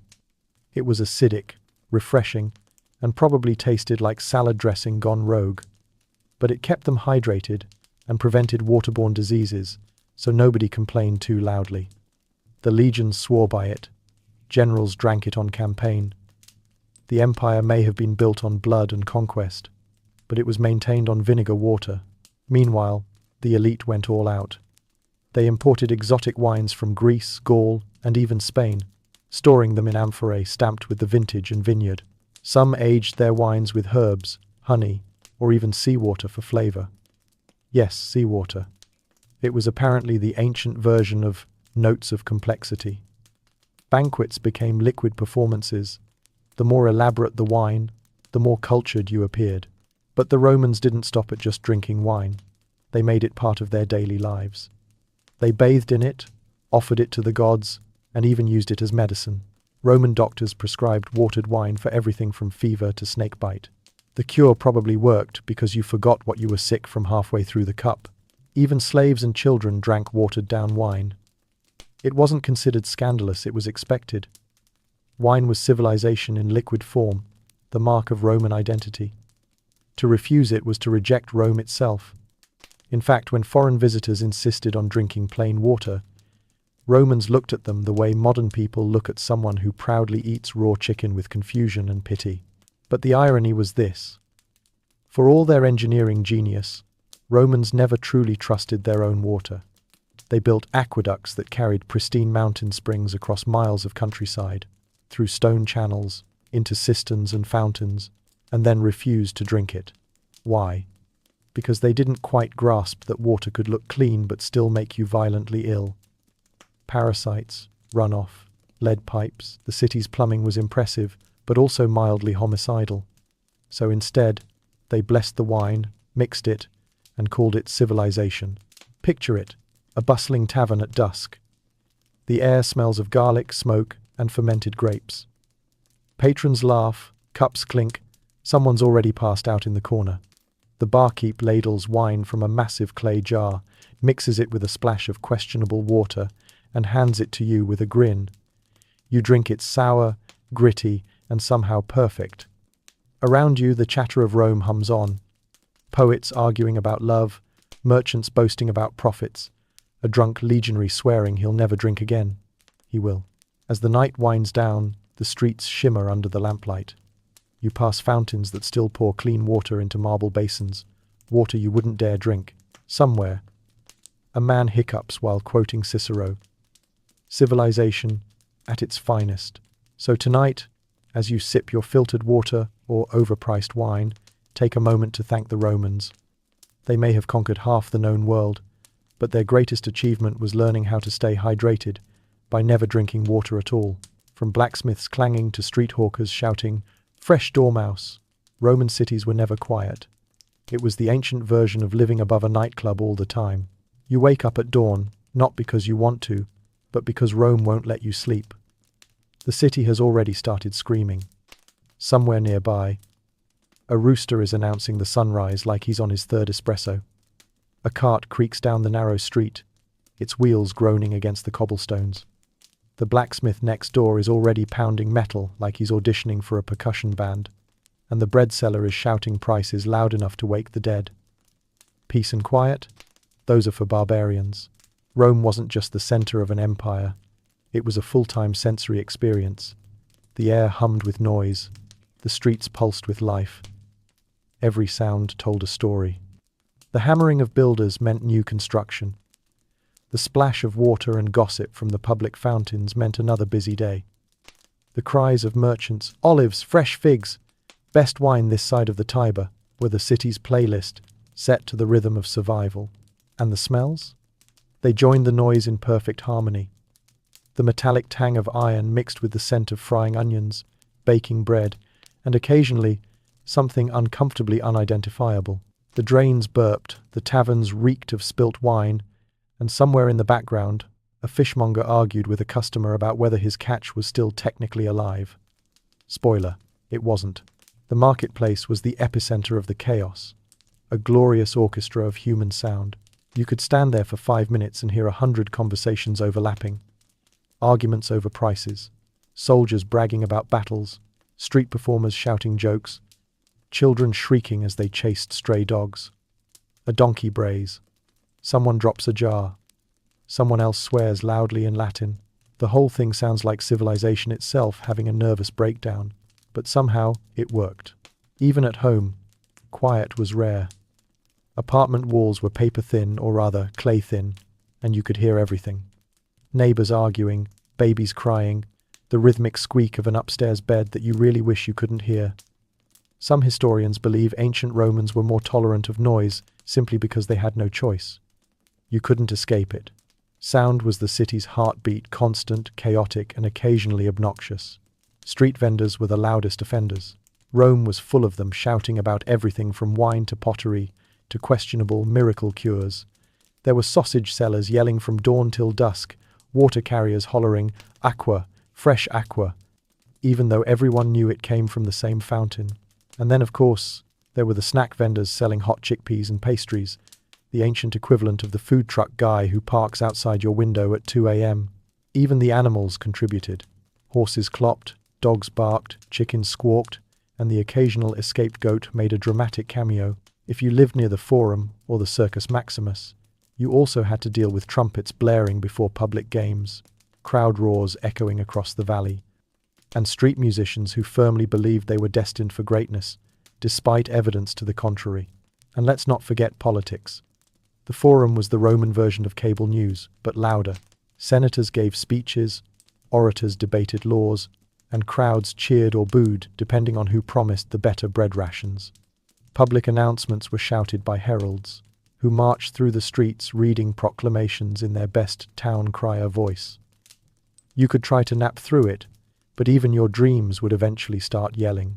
Romans, to their credit, leaned into it. They saw noise as life proof that their city was thriving. Silence was for the countryside, or worse, the grave. In fact, wealthy Romans who craved peace often built villas far from the city just to escape the racket. Cicero himself complained about being woken up by hammering craftsmen near his home, which feels comfortingly relatable for anyone who's ever lived next to construction. Nightfall didn't help much. The city dimmed, but it didn't quiet. Taverns filled with laughter and drunken singing. Street performers kept going by torchlight. The occasional fight broke out over spilled wine or stolen sandals. Even the sewers made their presence known, gurgling ominously in the dark. Rome slept in shifts, the bakers rose before dawn, the drinkers went to bed after it. There was always someone awake, making noise. And yet, amid the chaos, there was a strange kind of music to it all. The overlapping rhythms of daily life, the clanging, the shouting, the laughter, the bargaining, became the soundtrack of the empire. For every nuisance, there was also energy, connection, and community. The noise reminded you that you weren't alone, that millions of others were living, struggling, and shouting right alongside you. So as you wander through the city at dusk, past torchlit streets and the faint hum of conversation spilling from every doorway, you realize that Rome's noise isn't just background, it's the essence of the city. It's how it breathes. The empire's glory wasn't found in marble statues or triumphal arches. It was found in the sound of hammers striking iron, water trickling through fountains, and merchants calling out into the warm night air. And when you finally lie down, staring at the ceiling while someone downstairs argues about fish again, you smile. Because in ancient Rome, silence wasn't golden, it was suspicious. And if the city ever went quiet, that's when you knew something was truly wrong. Roman streets were a marvel of drainage and a nightmare for shoes. Between carts, animals, And whatever just got tossed from a window, every walk was an obstacle course.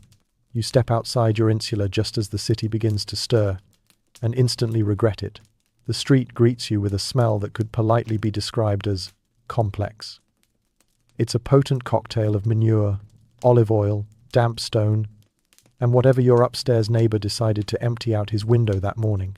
Welcome to Rome, the empire of engineering, philosophy, and very questionable street hygiene. At first glance, the streets look impressive, paved with massive stone slabs fitted so tightly together that they've survived thousands of years. They slope gently toward the middle, where gutters run along the sides to carry away rainwater and, theoretically, other fluids. But that system works about as well as you'd expect. In a city of 1 million people, thousands of animals, and no municipal trash collection. Let's just say those drains carried more than rain. Everywhere you turn, there's movement. Merchants pushing carts piled high with amphorae of wine, donkeys hauling sacks of grain, slaves carrying baskets of bread, and somewhere in the chaos, a man with a broom made of twigs doing battle with a losing tide of refuse. The Romans were proud of their road network, over 250,000 miles of paved roads across the empire, but here, in the capital, walking was less travel and more tactical maneuvering. The soundscape of the Roman street was its own kind of madness. Iron-rimmed cartwheels clattered against stone. Horses snorted and clopped. Vendors shouted over each other, hawking olives, garum, fermented fish sauce, and whatever passed for fast food that day. Above it all came the occasional splash, the kind of splash that makes you instinctively look up and step back, because you never know what's coming down from those upper-story windows. Yes, Romans dumped things from above. Water, wine, chamber pots, all fair game. Apartment dwellers didn't have plumbing, so the window was their waste management system. In fact, some Roman streets even had official dumping hours, and pedestrians learned to time their errands accordingly. If you heard someone yell, "Cave cannon," or "Watch out," from above, it wasn't a warning about dogs. It was gravity preparing a wet surprise. And the animals, oh, the animals. Cows, goats, chickens, dogs, cats, even the occasional camel if some merchant had business at the port. The streets were alive with them, and none were shy about leaving their contributions. It's said that one of the few reliable professions in the city was that of the street sweeper, except they didn't sweep for cleanliness. They collected animal dung for resale, since it was used in tanning leather and fertilizing crops. You haven't lived until you've watched a man haggle over a fresh pile. But the streets weren't just chaotic. They were brilliantly designed. The Romans built raised sidewalks so pedestrians could avoid the muck, and installed stepping stones across intersections so people could cross without ruining their sandals. The gaps between the stones were measured precisely to let cartwheels pass through. It was ancient urban planning at its best, and its messiest. Nighttime didn't help. Once the sun went down, the streets became pitch-black labyrinths. There were no street lamps, just a few flickering torches outside taverns. If you weren't carrying a lantern, you walked by sound and instinct. You could hear the slosh of unseen puddles, the laughter from doorways, and the unsettling rustle of rats large enough to qualify for Senate seats. Rome at night was beautiful if you ignored the smell and the possibility of stepping in something historical. For all the grime, the streets were the veins of the empire. Everything flowed through them. News, goods, gossip, soldiers, and politicians on their way to the forum. Children played between carts, street performers juggled, and philosophers held impromptu debates beside butchers and bakers. You might have to dodge an occasional donkey, but you'd also brush shoulders with every layer of society from slaves to senators. It was the great equalizer, paved in ambition and filth. The main thoroughfares, like the Via Sacra, were grand and lined with monuments. But step into the back alleys, and the romance vanished fast. Narrow, dark, and always damp, these side streets were where the less glamorous parts of Rome lived, the taverns, workshops, and insulae stacked like tinderboxes. You could hear whispers, laughter, and occasionally a scuffle that ended with someone regretting their life choices. Even here, the stone under your feet told a story, worn smooth by centuries of footsteps, grooved by cartwheels that never stopped rolling. And yet, for all its hazards, the Roman street had a pulse. It was where life happened loud, dirty, and unfiltered. You learned to step carefully, not just to avoid puddles, but to stay alive in the human current. Rome wasn't built for comfort. It was built for movement. So as you navigate your way home, sandal soles slick with mystery liquids and your patience tested by one too many donkeys, you can't help but marvel. The empire that conquered continents couldn't conquer its own street odor, but it didn't need to. Because this chaos, this noise, this symphony of footsteps and filth was Rome. And as you finally make it back inside, wiping your feet and swearing eternal vengeance on whoever dumped that bucket, you realize something. Civilization doesn't always smell good. Sometimes it just smells alive. Behind every monument stood armies of slaves, laborers, and unlucky soldiers with shovels. Rome didn't rise by inspiration, it rose by exhaustion. You stand in the blazing Mediterranean sun, shovel in hand, the air thick with dust and ambition. Around you stretches a half-built wall of limestone blocks, stacked so high they seem to scrape the sky. To the world, Rome will be remembered for its gleaming temples, aqueducts, and amphitheaters, marvels of engineering and art. But for you, and for the countless others sweating beside you, Rome is mostly remembered for back pain. For every emperor carving his name into stone, there were thousands of nameless men carving the stone itself. Builders, stonemasons, carpenters, slaves, and soldiers all worked side by side, though side by side might be generous. The laborers worked, the overseers yelled. The architects drew their elegant designs, and the people who actually had to execute them prayed the math was right. The empire didn't run on marble, it ran on calluses. The Romans were obsessed with building. They constructed not because they had to, but because they could. Roads, bridges, temples, baths, walls, everything had to be grand, permanent, and mildly terrifying in scale. A new emperor? Time to build something enormous so everyone remembers who's in charge. It didn't matter whether it was an aqueduct or a public latrine. It had to inspire awe, fear, or at least mild discomfort. But let's not romanticize it. Building in Rome was grueling, dangerous, and deeply unglamorous. Picture thousands of workers hauling blocks of volcanic rock, each one weighing as much as a horse. No cranes, no machines, just ropes, pulleys, and an optimistic understanding of leverage. You'd hear the rhythmic chant of the laborers as they lifted together, the thud of stone against stone, and the constant creak of wooden scaffolding that probably wouldn't pass a modern safety inspection. Slaves made up the backbone of the workforce. Captured in wars from Gaul, Greece, Egypt, and beyond, they were Rome's invisible engine. They quarried stone, mixed mortar, and carried bricks until their hands bled. For them, building the empire wasn't a matter of pride, it was survival. A master might promise freedom after years of labor, but most never saw it. The monuments that tourists now admire, the Colosseum, the aqueducts, the triumphal arches are, in a very real sense, built from human misery. Not all workers were slaves, though. Many were free citizens, tradesmen, who specialized in the crafts of masonry, carpentry, or metalwork. Skilled laborers could earn a decent living, though decent usually meant not dead. Even soldiers often doubled as builders. When they weren't conquering new territory, the legions became Rome's most efficient construction crews, building roads and forts with military precision. There's a reason Roman roads still exist. They were built by people who knew failure wasn't an option. And oh, the materials. Roman concrete opus caementicium was the stuff of legend. A mix of volcanic ash, lime, and seawater, it could harden underwater and last for millennia. Modern engineers still study it, scratching their heads over how it's outlived their best efforts. But mixing it wasn't exactly fun. Workers stirred it by hand in the heat, sweat dripping into the mixture, turning every wall of the empire into a very literal blend of human effort.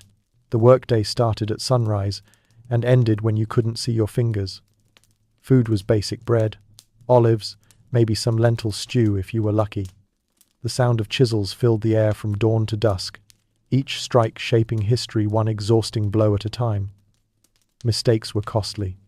Drop a block, misalign a column, or accidentally crush a senator's ego, and you might find yourself reassigned to sewer duty.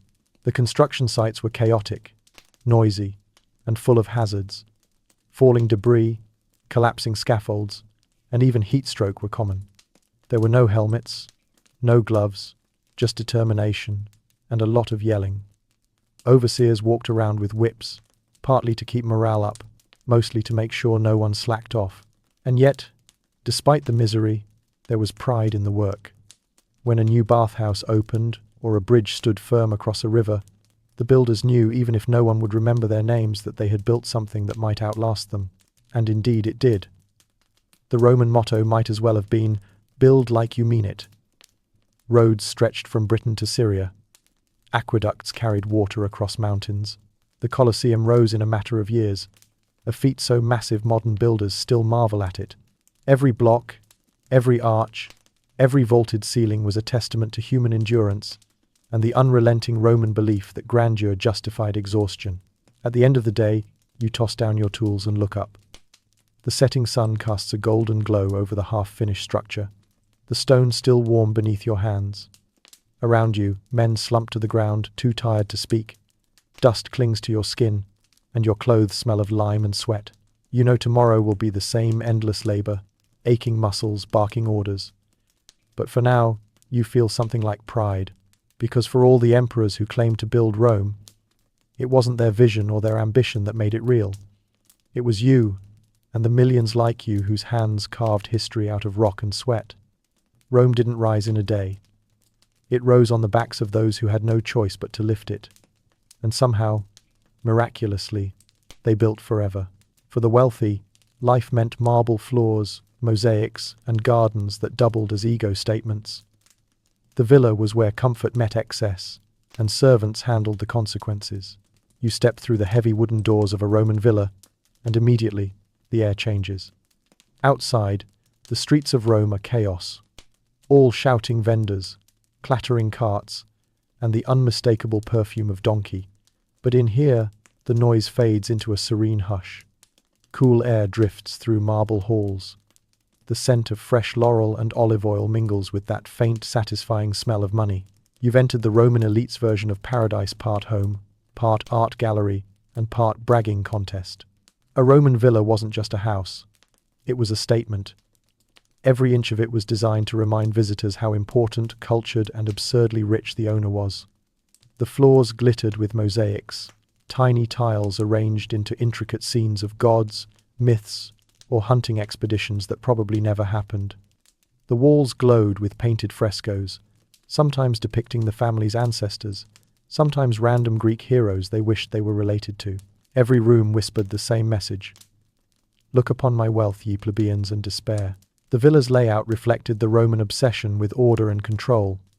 You'd start in the atrium, the open central hall, with a rectangular pool, the impluvium designed to collect rainwater from the roof. Sunlight streamed down through the opening, bouncing off polished marble and gleaming bronze. This was where guests were greeted, often by a servant whose entire job was to make them feel slightly inferior. From there, the house unfolded in a perfectly balanced pattern of symmetry and ego. The triclinium, or dining room, was where the real theatre happened. Picture a room draped in silks, with couches arranged in a horseshoe around a low table. You'd recline on your left elbow, nibbling stuffed dormice and sipping watered wine while pretending not to notice how bored you were. Servants moved silently between guests, refilling cups, removing bones, and occasionally catching falling grapes mid-air. Meals weren't just about food, they were about performance. The host's job was to impress you with exotic dishes and decorative excess. Flamingo tongue? Check. Peacock? Of course. A roast pig, stuffed with sausages and live birds that fly out when it's cut open? Naturally. It wasn't so much dinner as competitive theatre, where social status was measured in how many animals died to make your dessert. Behind all this splendor, though, ran an invisible machine, the staff. Dozens of slaves handled every task, from cooking to cleaning to fanning their masters during naps. They lived in cramped back rooms, or even the stables, sleeping beside the animals they tended. They were invisible until needed, and if they failed, they were very visible indeed. The Roman elite loved comfort, but they loved control even more. Step outside, and the villa opens into a peristyle, a courtyard surrounded by columns, lush with greenery and fountains. Birds chirp in gilded cages, marble statues strike dramatic poses, and a servant sweeps leaves off the perfectly raked gravel. This is the Roman answer to therapy. The garden wasn't just for beauty, it was a place to display intellect. Wealthy Romans grew plants imported from across the empire, often with little plaques showing off their origins, because nothing says cultured like bragging about your Egyptian lilies. Some villas went beyond luxury and into outright absurdity.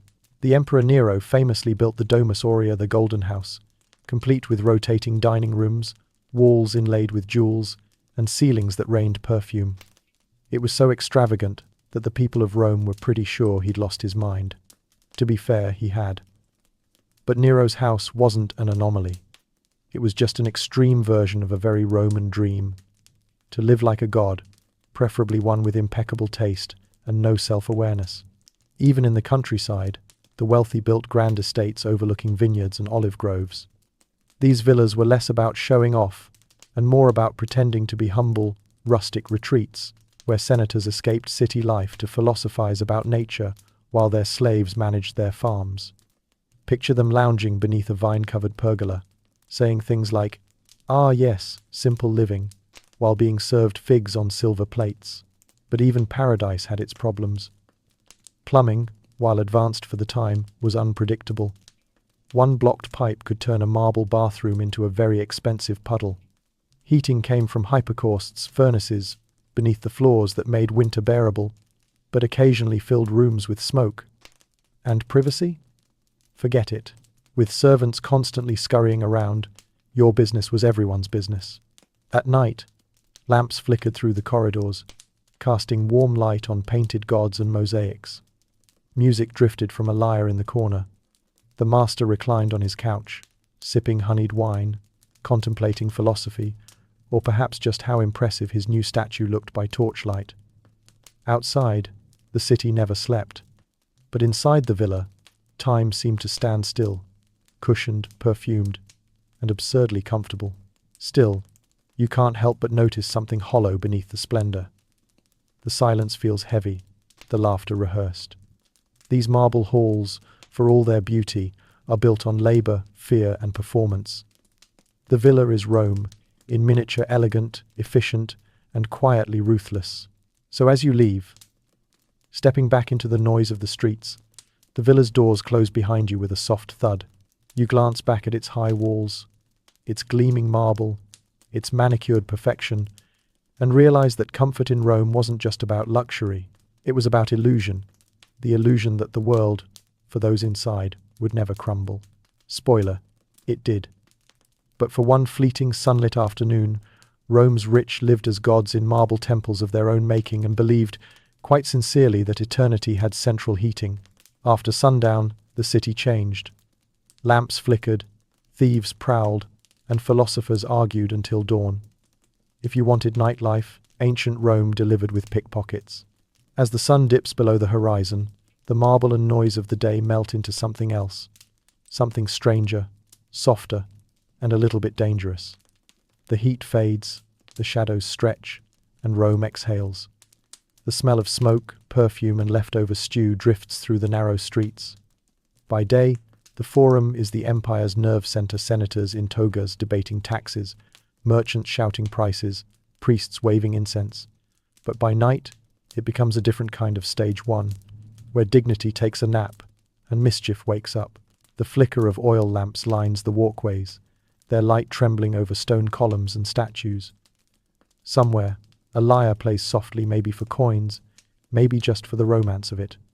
You pass a group of philosophers, wrapped in cloaks, still arguing about ethics as if someone, somewhere, might actually care. One gestures wildly with a half-empty cup of wine, declaring that virtue is the highest good. Another snorts and says, "Virtue doesn't buy dinner. You keep walking." The Forum at night is alive, in ways daylight never allows. Taverns spill light and laughter onto the streets, and the smell of wine, garlic, and ambition fills the air. Soldiers on leave lean against walls, swapping stories that get bloodier with every retelling. Merchants unload goods under the cover of darkness, sometimes legal, sometimes less so. Street vendors still shout, but their tone changes.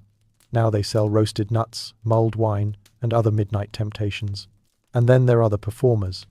Jugglers, flute players, fire dancers, the kind of chaotic entertainment that makes you wonder how anyone ever went to bed sober.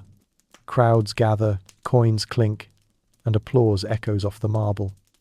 Someone's parrot screeches a rude word it learned earlier that day. Even the gods seem to watch from their temple pedestals, amused. But with the fun comes the risk. Rome's night was not for the faint of heart. The lamps are dim, the alleys narrow, and shadows have a way of moving when you're not looking.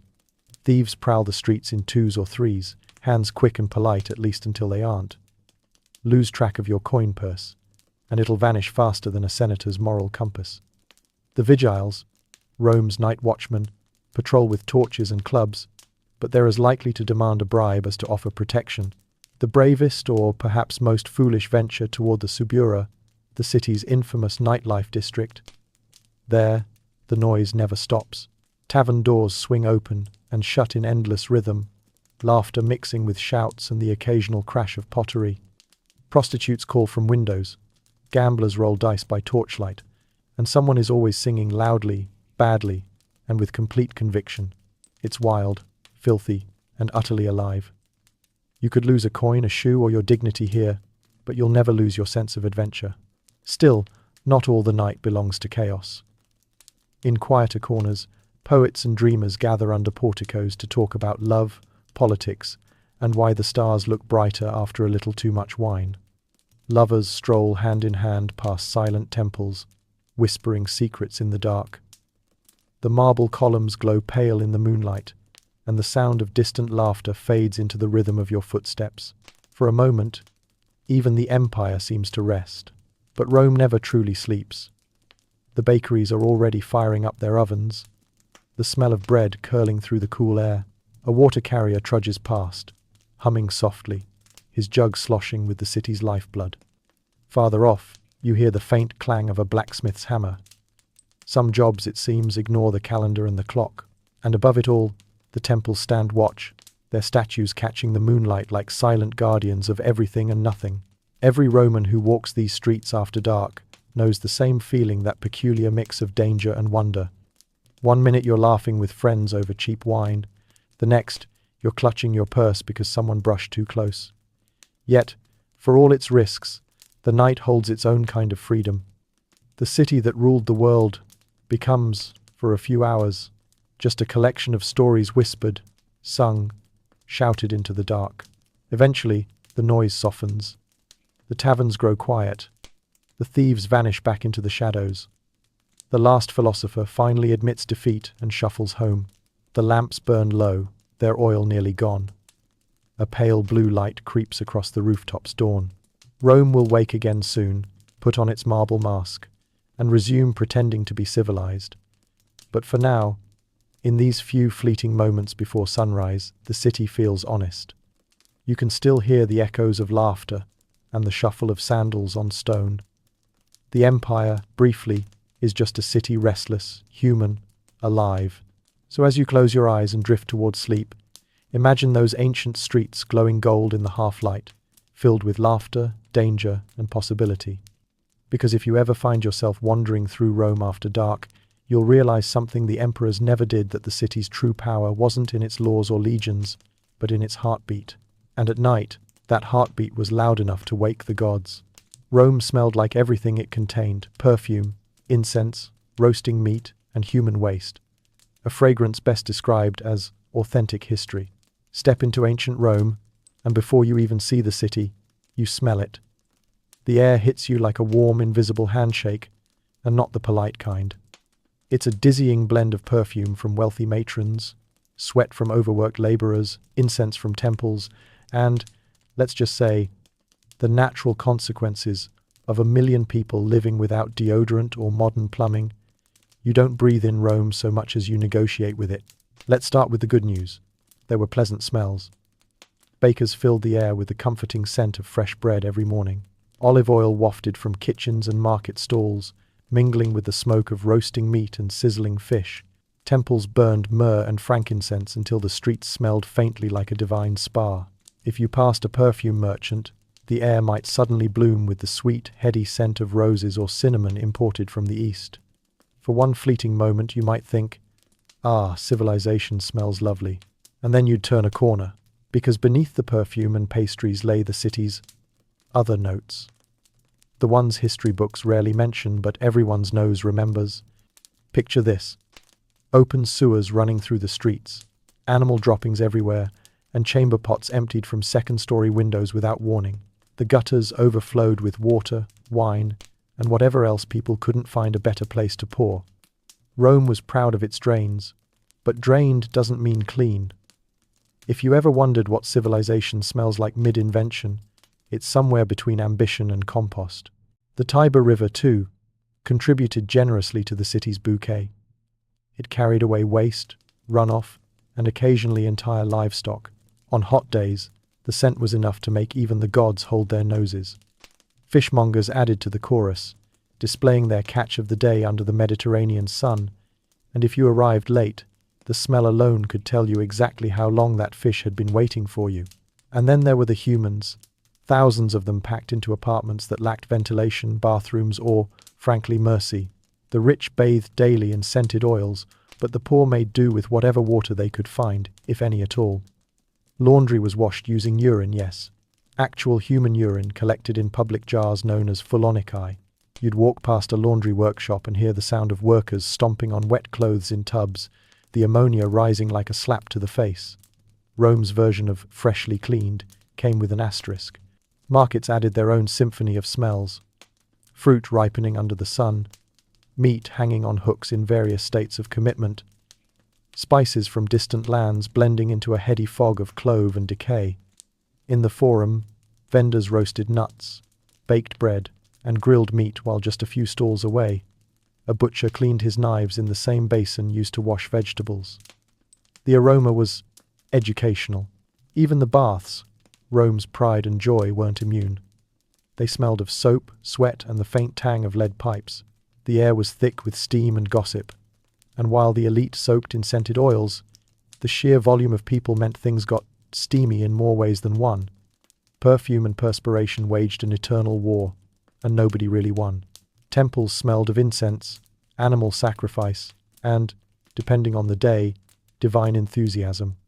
When priests slaughtered bulls for ceremonies, the blood pooled on marble altars, and the smell of iron and smoke drifted through the city like a reminder that the gods had expensive tastes. Sacrifice days were good for your soul, but maybe not for your nostrils.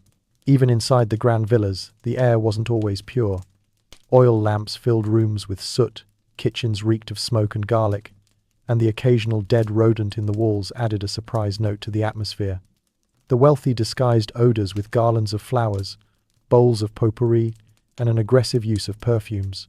Entire industries revolved around masking the city's reality with the illusion of cleanliness.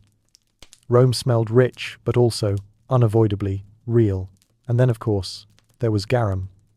Rome's beloved fish sauce, the ketchup of the ancient world made from fermented fish guts left to stew in the Sunday. It flavored everything from bread to desserts, which is impressive when you consider that a single amphora of it could clear a small plaza. Factories producing it were kept outside city walls for a reason. Still, Romans adored it, proving that taste and smell aren't always on speaking terms. But somehow, all of these scents together made Rome what it was: alive, bustling, unapologetically human.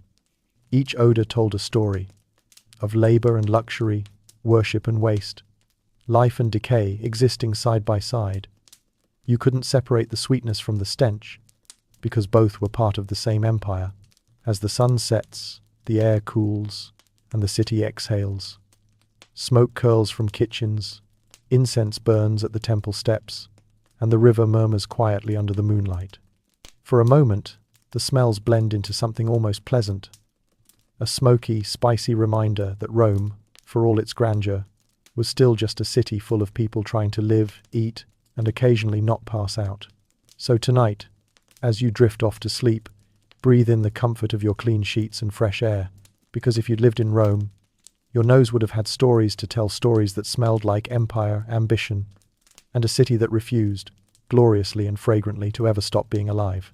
Roman city walls weren't just defenses, they were symbols of pride, but as the empire grew, so did the cracks. Maintenance was not a Roman virtue.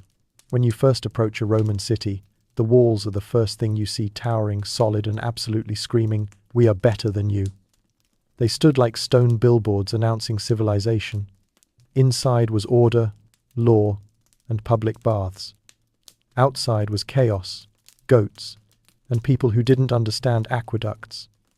To a Roman, a wall wasn't just a barrier, it was a statement. "We built this," it said, "and good luck trying to knock it down." But like all proud statements, the walls occasionally exaggerated.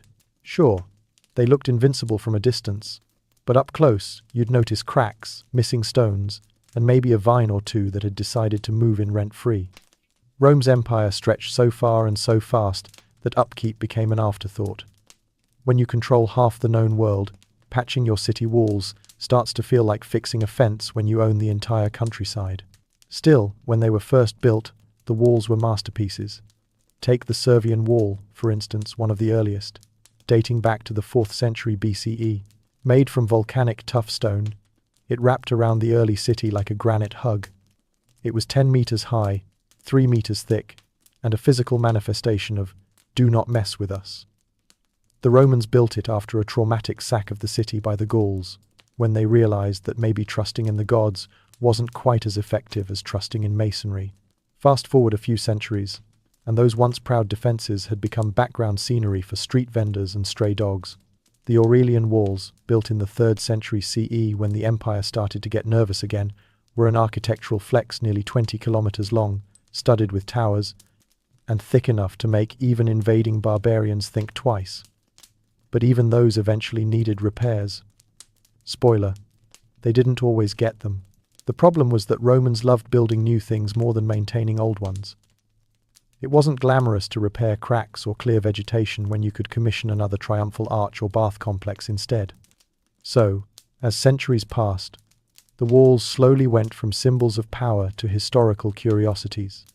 Some sections crumbled, others were cannibalized for building materials, and a few were turned into houses, taverns, or chicken coops. When life gives you limestone, build a breakfast nook. But oh, the stories those walls could tell.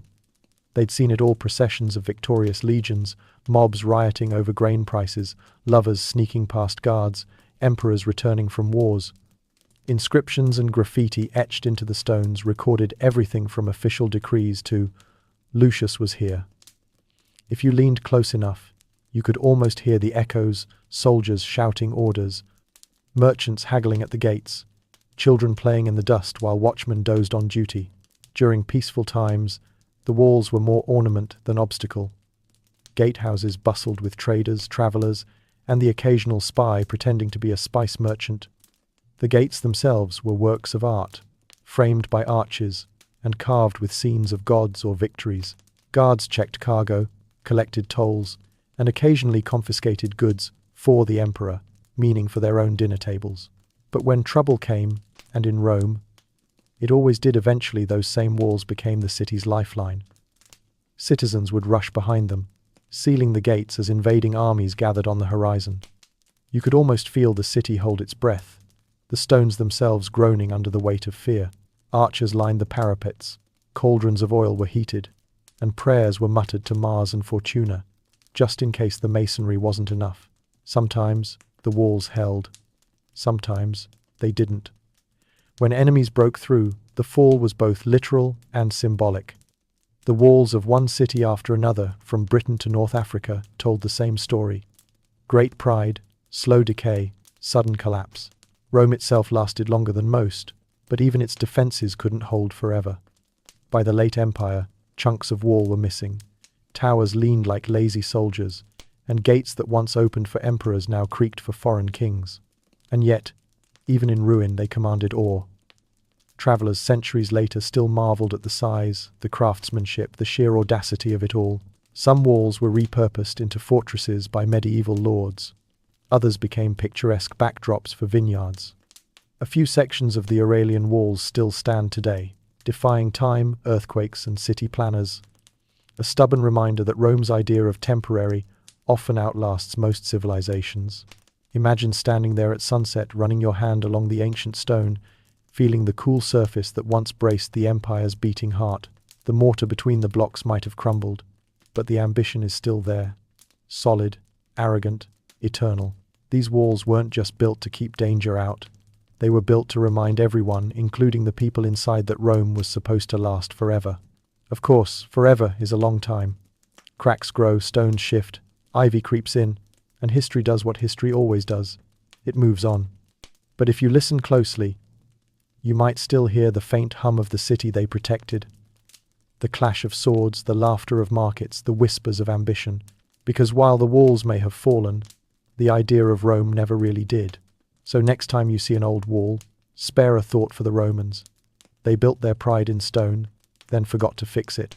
And somehow, 2,000 years later, we're still standing in the shadow of their confidence and their cracks. Trash collection was simple. Throw it out the window and hope it lands in the street. Archaeologists today owe their careers to that strategy. If you think your city's sanitation department could use some improvement, congratulations, you would have thrived in ancient Rome. Because when it came to dealing with garbage, the Romans had a system that was equal parts convenient, horrifying, and accidentally historic. The official policy? Out of sight, out of mind, preferably into the alley. You wake up in your insula, finish your breakfast of bread and olives, and look at the pile of scraps, fish bones, olive pits, and a suspicious lump of something unidentifiable. What do you do with it? There's no trash bin, no collection service, no cheerful sanitation workers in orange tunics.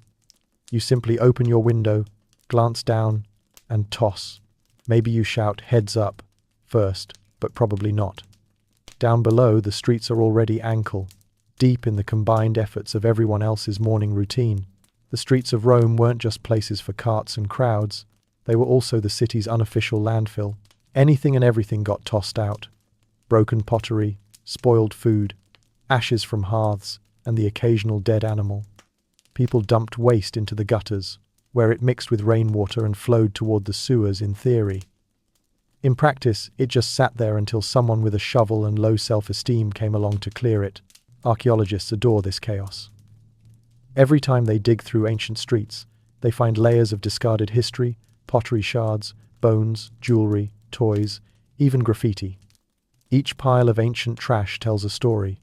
What people ate, what they wore, how they lived, and how little they cared about littering. Modern cities have recycling bins.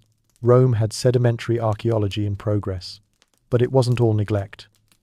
Wealthier neighborhoods sometimes hired their own cleaners, slaves, or laborers, whose unenviable job was to sweep the filth into piles and haul it to the edge of town. There, garbage heaps grew into artificial hills called Monte Stocorum, literally mountains of dung.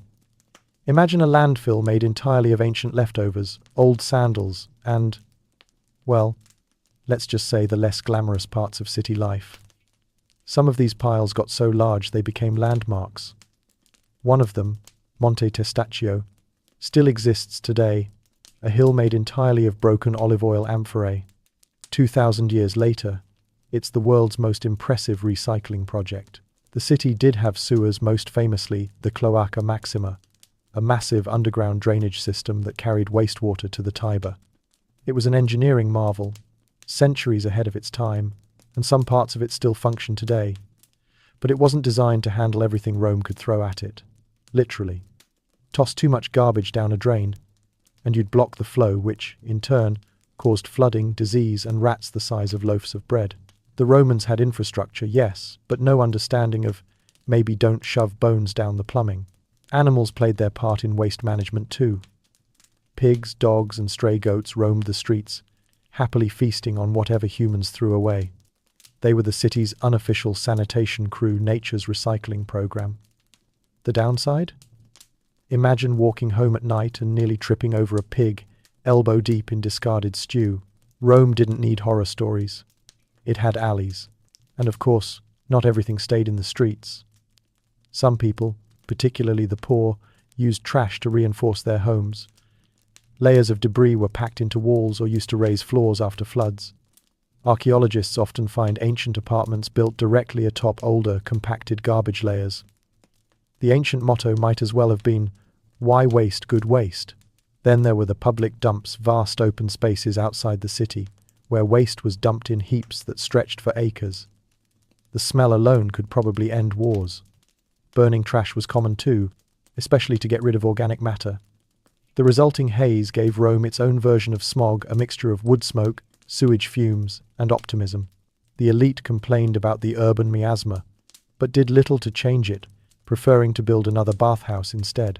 For ordinary Romans, the smell and filth were simply part of life. You stepped over puddles of who knows what, dodged flying scraps from upper floors, and tried not to breathe too deeply near the forum's fishmongers. People didn't complain much, because everyone smelled equally bad. It was in a weird way egalitarian. The irony, of course, is that this ancient disregard for cleanliness preserved history better than any library could. Every tossed amphora, every broken bowl, every fishbone became a breadcrumb trail for future generations to follow. Archaeologists can reconstruct entire menus, trade routes, and social classes just by sifting through what Romans couldn't be bothered to clean up.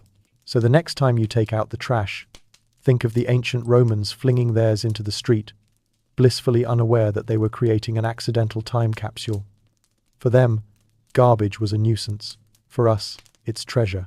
And as you drift off to sleep tonight, imagine the sound of it, the splash of a chamber pot hitting the cobblestones, the grunt of a pig digging through scraps, the quiet satisfaction of someone shouting, "Not my problem." Because in the end, Rome wasn't just built on ambition and marble. It was built quite literally on its own garbage. Every city had constant festivals, half religion, half excuse for day drinking. Bread, wine, and chaos kept the empire running. If there was one thing the Romans truly mastered aside from conquest, plumbing, and creative tax evasion, it was throwing a good party. Religion, politics, and alcohol were all mixed together into one glorious blur of celebration. The Roman calendar was packed with so many festivals that it's a wonder anyone ever got anything done. Between the sacrifices, feasts, parades, and impromptu riots, life in the empire was basically an endless rotation of hangovers and half-day holidays. To the Romans, every god needed attention, and every victory, harvest, or celestial event was an excuse to eat and drink until you couldn't remember who you were worshipping. Officially, the festivals were solemn acts of devotion. Unofficially, they were community-approved chaos. You might start the day offering incense to Jupiter and end it lying in the gutter, explaining to your friends that Bacchus personally told you to keep drinking. Take Saturnalia. For example, the December blowout that made modern Christmas look like a polite book club. For an entire week, social order flipped upside down. Slaves sat at the dining table while their masters served them food. Gambling was legal, and gifts were exchanged, often accompanied by terrible poetry.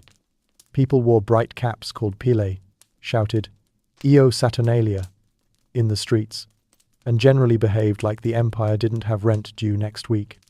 It was part religious festival, part public therapy session, the one time of year when even the grumpiest senator loosened his toga. Then there was the Lupercalia, the festival of fertility. This one was less wholesome. Priests dressed in goatskins ran through the streets, playfully whipping women with strips of leather to promote fertility and good fortune. It sounds bizarre, but in Rome, it was practically a meet-cute. If a guy hit you with a goatskin and you didn't immediately file for assault, it was practically destiny. Centuries later, it would inspire Valentine's Day proof that awkward romantic rituals never really go out of style.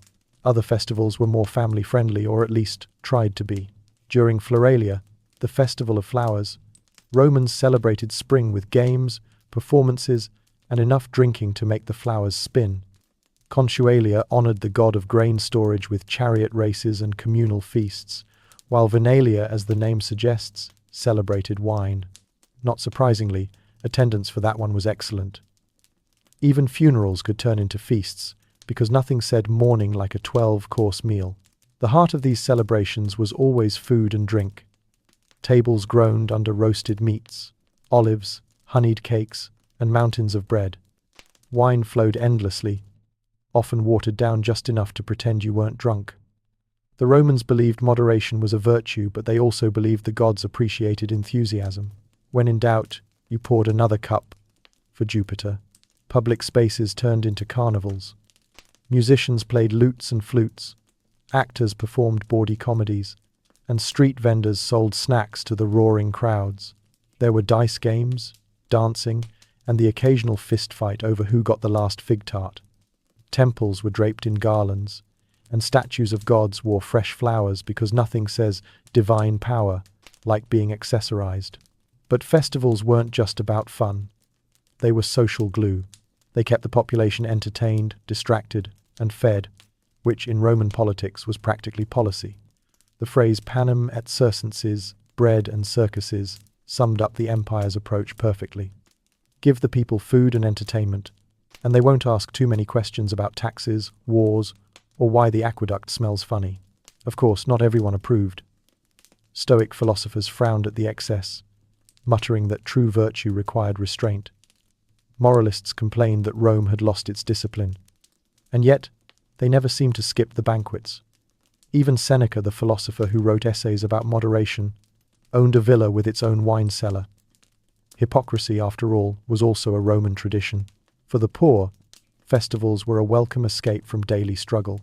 Free food, games, and the chance to see their betters drunk in public were priceless luxuries. On feast days, the city felt united senators, slaves, merchants, and mischief makers all crammed together in a haze of incense and laughter. For a few glorious hours, nobody cared who owned what. Everyone was too busy trying to find their sandals. And then came the morning after. Streets littered with broken pottery and regret.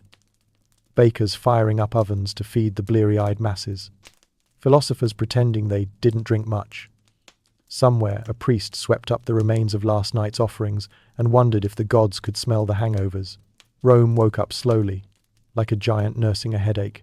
But by afternoon, the next festival poster was already going up.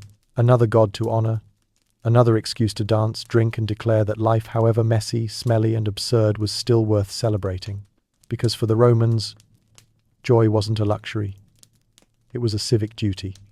So as you lie in bed tonight, warm, fed, and mercifully hangover-free, picture the forum lit with torches, the laughter echoing through marble streets, the city alive with wine and worship.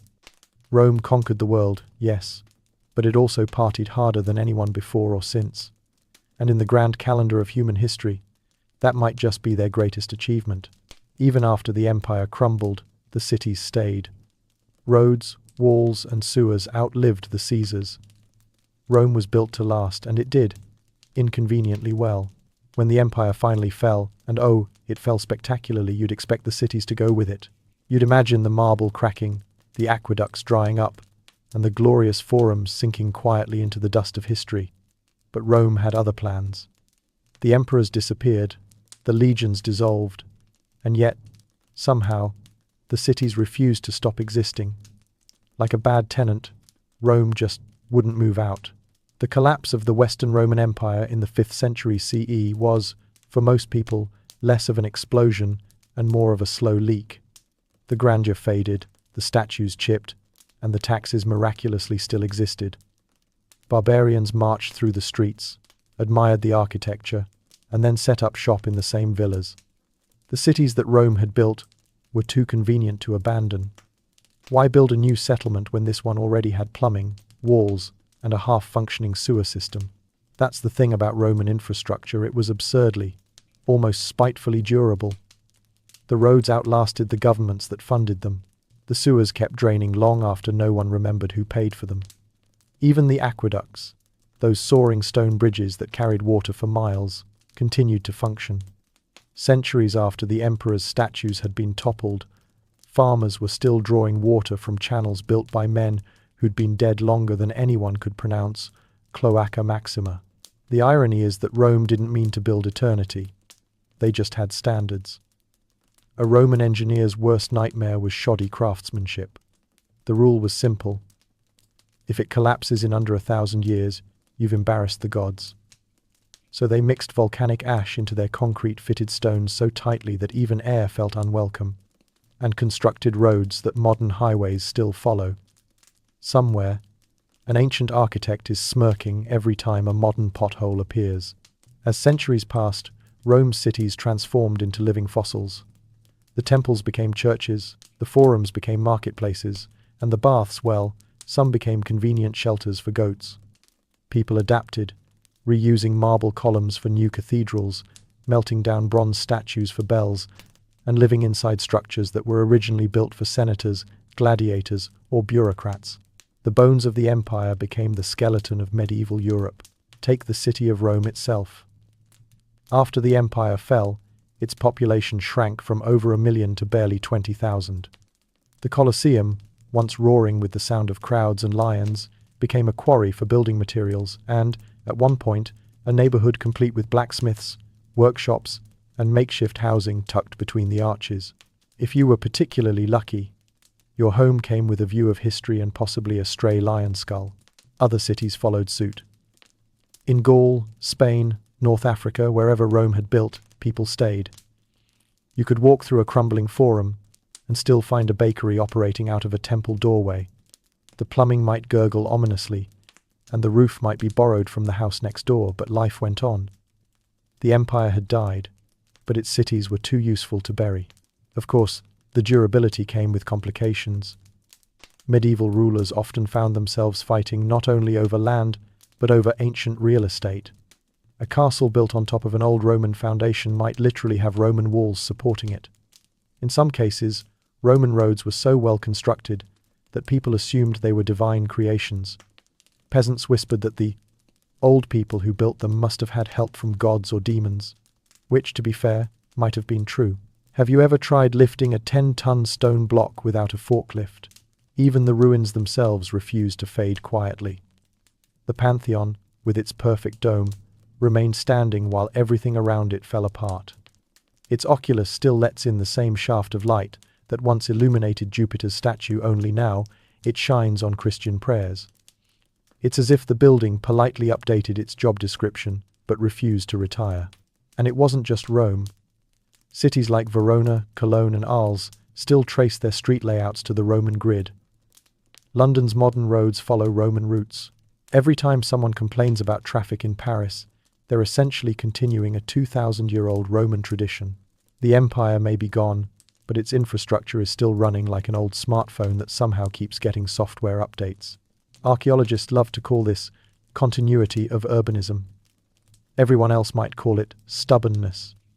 Rome simply built too well to disappear. Its cities became immortal, crumbling slowly, yes, but never completely. They absorbed each new generation, each invader, each wave of change, and somehow kept going. The empire's motto could have been, "Build it once, let history handle the rest." Even today, when you walk through modern Rome, you're literally stepping on history. Beneath your feet are layers upon layers, medieval cobblestones over Roman paving stones over Etruscan earth. The sewers still follow ancient routes. The fountains still trace the old aqueducts. You can order espresso in a cafe whose foundations were poured when Caesar was still figuring out politics. So yes, Rome fell. The emperors vanished, the legions disbanded, and the marble chipped away. But the cities? They're still here, stubbornly clinging to relevance, as if the empire's ghost refuses to leave the party. Because Rome wasn't just built to last. It was built to linger in the stones beneath your shoes, in the streets that still echo its rhythm, and in the quiet arrogance of every city that ever dared to call itself eternal. And maybe that's the final joke of history. Empires crumble, rulers fade, but bad plumbing and good architecture, those are forever. So tonight, as you drift towards sleep, picture the world you just walked through, a city alive with marble, markets, and madness. The Romans built their empire one brick, one arch, one questionable plumbing decision at a time. They carved order out of chaos, built sewers that still work, and invented traffic before they invented patience. And somehow, it all held together more or less. Because for all their grandeur, Roman cities weren't perfect. They flooded, they burned, they stank. Apartments collapsed, aqueducts cracked, and senators yelled about taxes while slaves did all the actual building. But through it all, the Romans kept stacking stone upon stone, dreaming of something permanent in a world that never stopped changing. They believed that if you built strong enough, your city, your civilization could outlast you, and in a way they were right. The roads they paved still guide travelers. The ruins they left still whisper through time. The same sunlight that gleamed on their temples now falls on ours, a quiet reminder that everything we think is modern once had a very old prototype somewhere in Italy. So tonight, as you sink deeper into your soft, quiet, plumbing-equipped bed. Maybe whisper a quiet thank you to the Romans, the engineers of eternity, the overachievers of antiquity, because they walked on roads older than most gods, bathed in public, argued in forums, and somehow invented indoor heating. Sort of. Be grateful that your home isn't built over a shared sewer, that your ceiling won't collapse mid-snore, and that your drinking water doesn't double as street runoff. The Romans didn't have those luxuries, but they made sure we eventually could. History may be noisy, filthy, and a little absurd, but it's also proof that people, even ancient, sandal-wearing people, never stopped trying to make life a little better. Brick by brick, bath by bath, pipe by pipe. Sleep well, traveler of time. You've walked through Rome tonight and it's still standing, waiting for you to dream of it again.